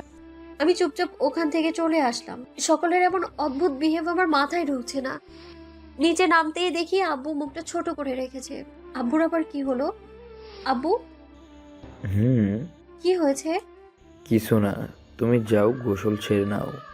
কিছুই বুঝলাম না। সবাই কি নিয়ে যেন ফিসফিস করে কথা বলছে। কি নিয়ে? আমাকে দেখেই মিষ্টি হাসি দিচ্ছে। হচ্ছেটা কি? এবার আমি সোজা নানির রুমে গেলাম। মাত্র নামাজ শেষ করে বসেছে।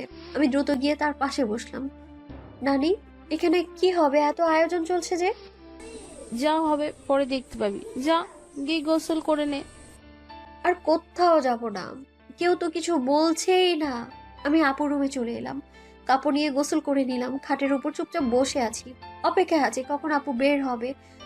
আপু বের হতেই আমি দ্রুত ফোনটা বের করে কল লাগালাম স্যারের ফোনে। রিং হচ্ছে কিন্তু ধরছে না কেন?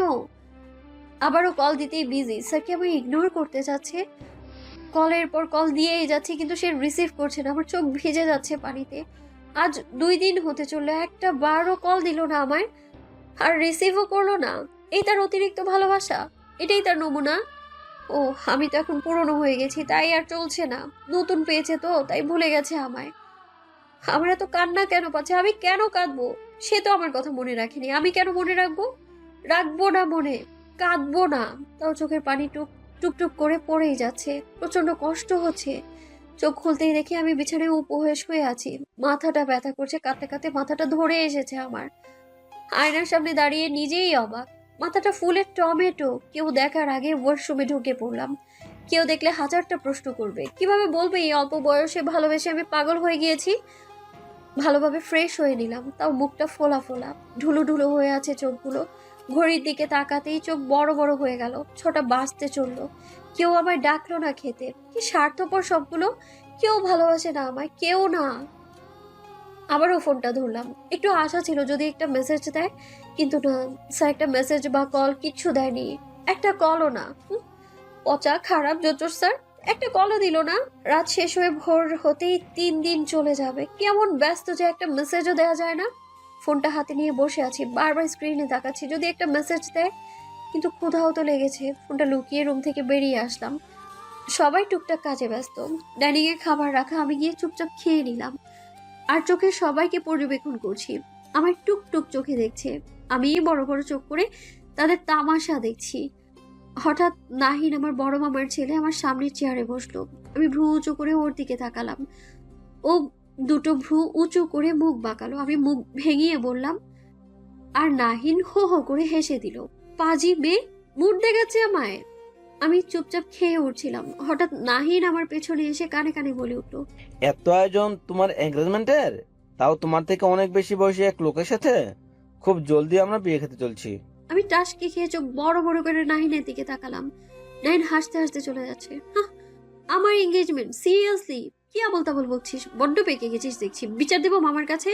যাও, হেল্প করলাম তোমার, আগে আগে জানিয়ে দিলাম যাতে ভেঙে দিতে পারো। আমি এবার দৌড়ে মায়ের কাছে চলে এলাম। মা, নাহিন কি বলছে এগুলো? কি বলছে? এই যে আমার নাকি আজ এঙ্গেজমেন্ট। তার জন্য তো ঢাকায় শিফট হয়েছি। মা, তুমি মজা করছো তাই না? মজা কেন করব? আমি এবার চিল্লিয়ে উঠলাম, এগুলো কি বলছো তোমরা? আমার এঙ্গেজমেন্ট? আমি এখনো পিচ্ছি মা, আর আমার না জানিয়ে কিভাবে পারলে এগুলো? আব্বু! আমি চিৎকার করতে করতে আব্বুর কাছে যাচ্ছি। আব্বু, এগুলো কি শুনছি আমি? আমার নাকি এঙ্গেজমেন্ট হবে? কি বলছো এগুলো আব্বু? আমি এখন এঙ্গেজমেন্ট বা বিয়ে এইসব কিছুই করবো না। আমি ছোট এখন, এইসব কি বলছো তোমরা?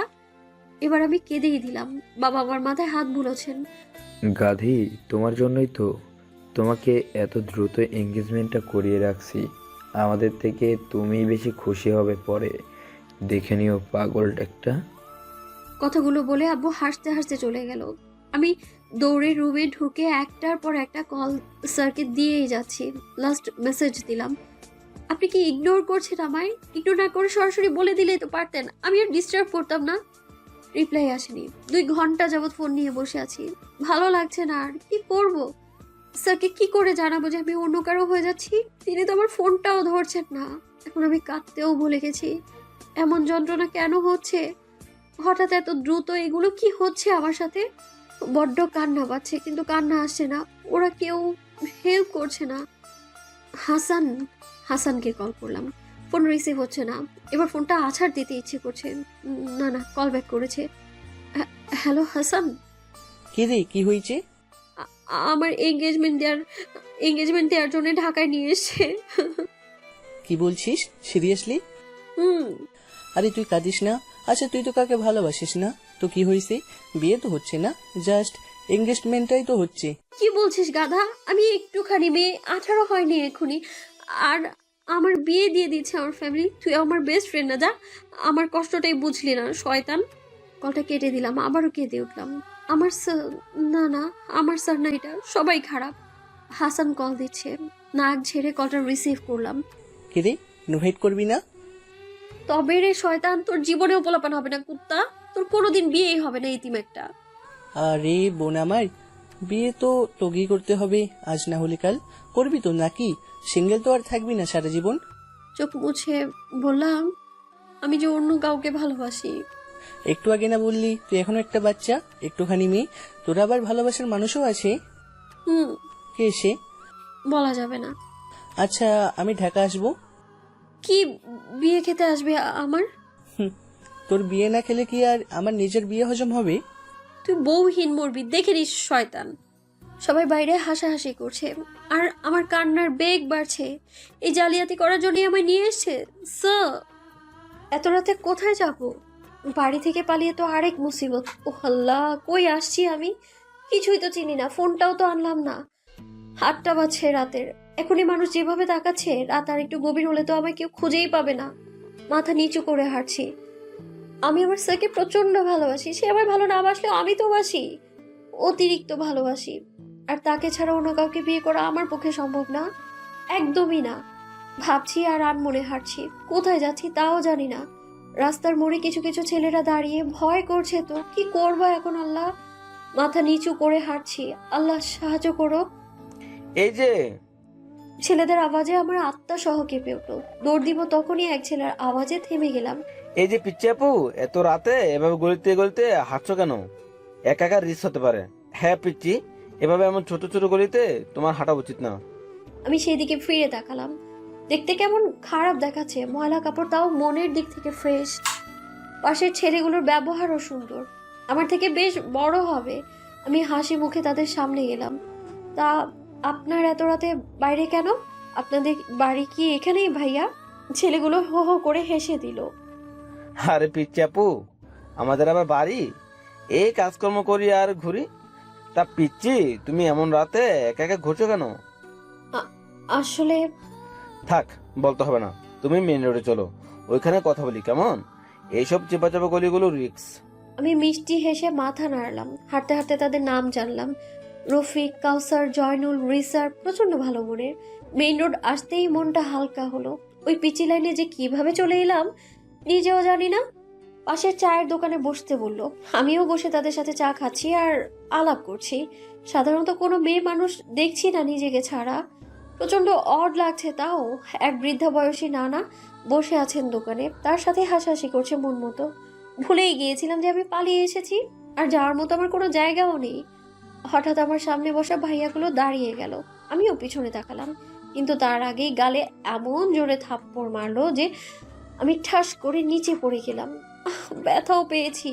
আমি কাঁদো কাঁদো ফেস নিয়ে দ্রুত উঠে দাঁড়ালাম। কে মারলো তার দিকে তাকাতেই চোখে পানি টল টল করলো।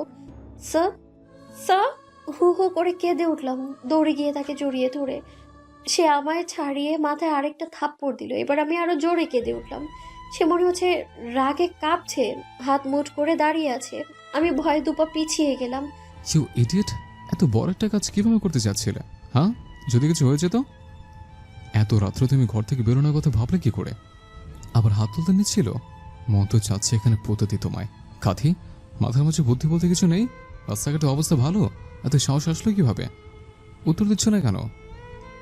আমি হু হু করে কাছি। দুটো থাপ্পড় সাথে ধমক, আরো কত বকা।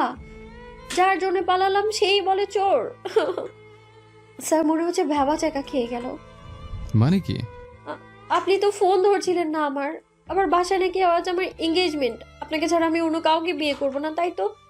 সে কিছুক্ষণ আমার দিকে তাকিয়ে থেকে সেই ভাইয়াদের দিকে তাকিয়ে বলল, থ্যাংক ইউ গাইস, এত দ্রুত এই পাগলকে খুঁজে দেওয়ার জন্য অনেক অনেক ধন্যবাদ। আসি।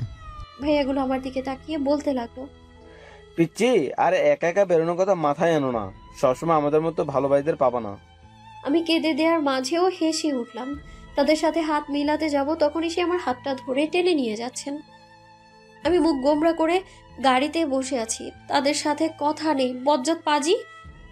আমার মুখ ফুলে গেছে কান্না করতে করতে। এত কান্না আমি আমার লাইফেও করিনি। আর আজ 2 দিন যাবৎ কাঁদতে কাঁদতে চোখ ব্যথা হয়ে গেছে আমার। স্যার আর চোখে আমার দিকে রাগি চোখে তাকাচ্ছেন। আমি তার দিকে তাকাবই না।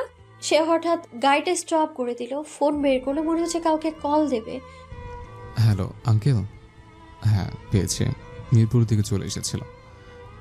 আঙ্কেল, বিডি কাজ করা যাবে? আসলে আমি এই পাগলকে নিয়ে রিস্ক নিতে চাচ্ছি না। চিন্তা করবেন না, আমি ওর বয়সের আর গতির বিধির সম্পূর্ণ দায়ভার মনে রাখবো। আচ্ছা, তাহলে বাসায় সব কিছু অ্যারেঞ্জমেন্ট করুন। জি, মা বাবা যাচ্ছে ওখানে।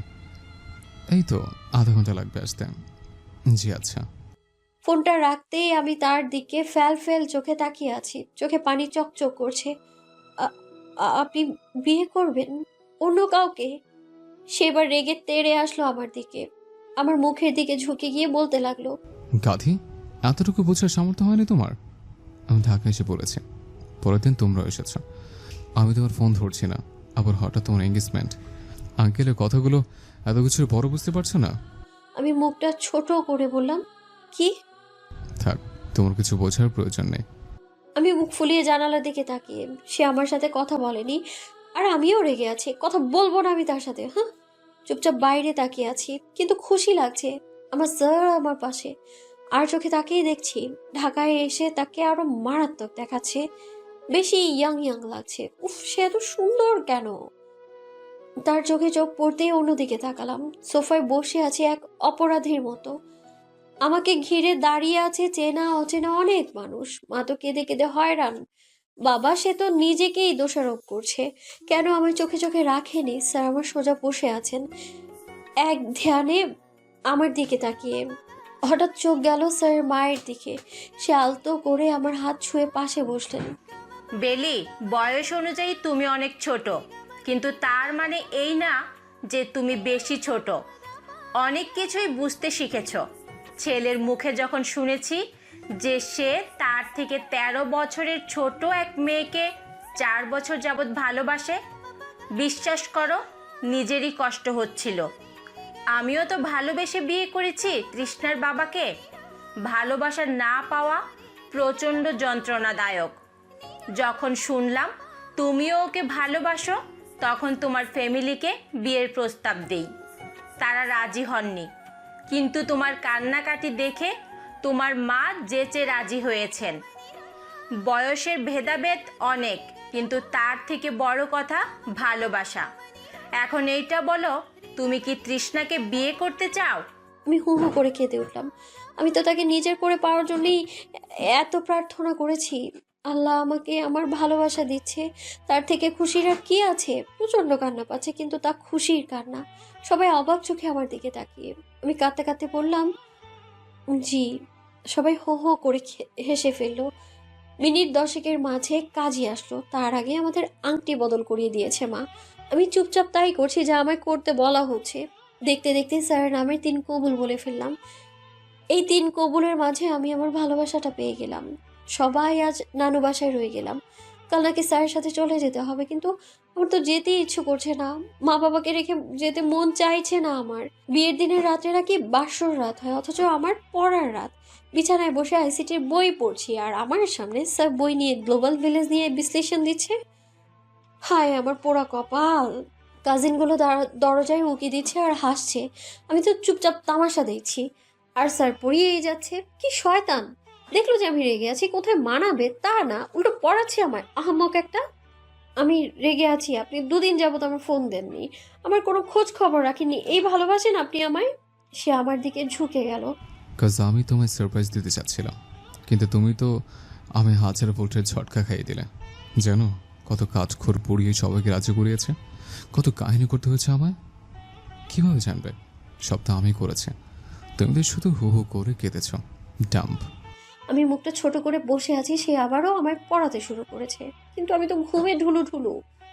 বারবার ঘুমিয়ে পড়ছি আর জেগে উঠছি। স্যারের চোখে চোখ পড়তেই সে দ্রুত আমার কপালে চুমু খেলেন আর বলে উঠলেন, আমার বউ।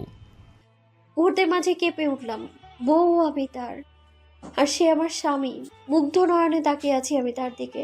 সে আমার চোখে তাকিয়ে ধীরে ধীরে আমার পাশে বসে জড়িয়ে ধরলেন। I love you Beli. I love you too. সে আমায় আরো টাইট করে জড়িয়ে ধরলেন। অতিরিক্ত চাই, নিজের থেকে বেশি। তাকে আরো শক্ত করে জড়িয়ে নিয়ে আমিও বললাম, আমিও। মুখটা আলতো করে ধরে তার ঠোঁটে আমার ঠোঁট ছোঁয়ালো। আমিও তাকে ইঙ্গিত দিতে লাগলাম। এখন তার ভালোবাসায় সারা জীবন রাঙিয়ে যাব, কারণ সে এখন শুধুই আমার। আমার ভালোবাসা সে।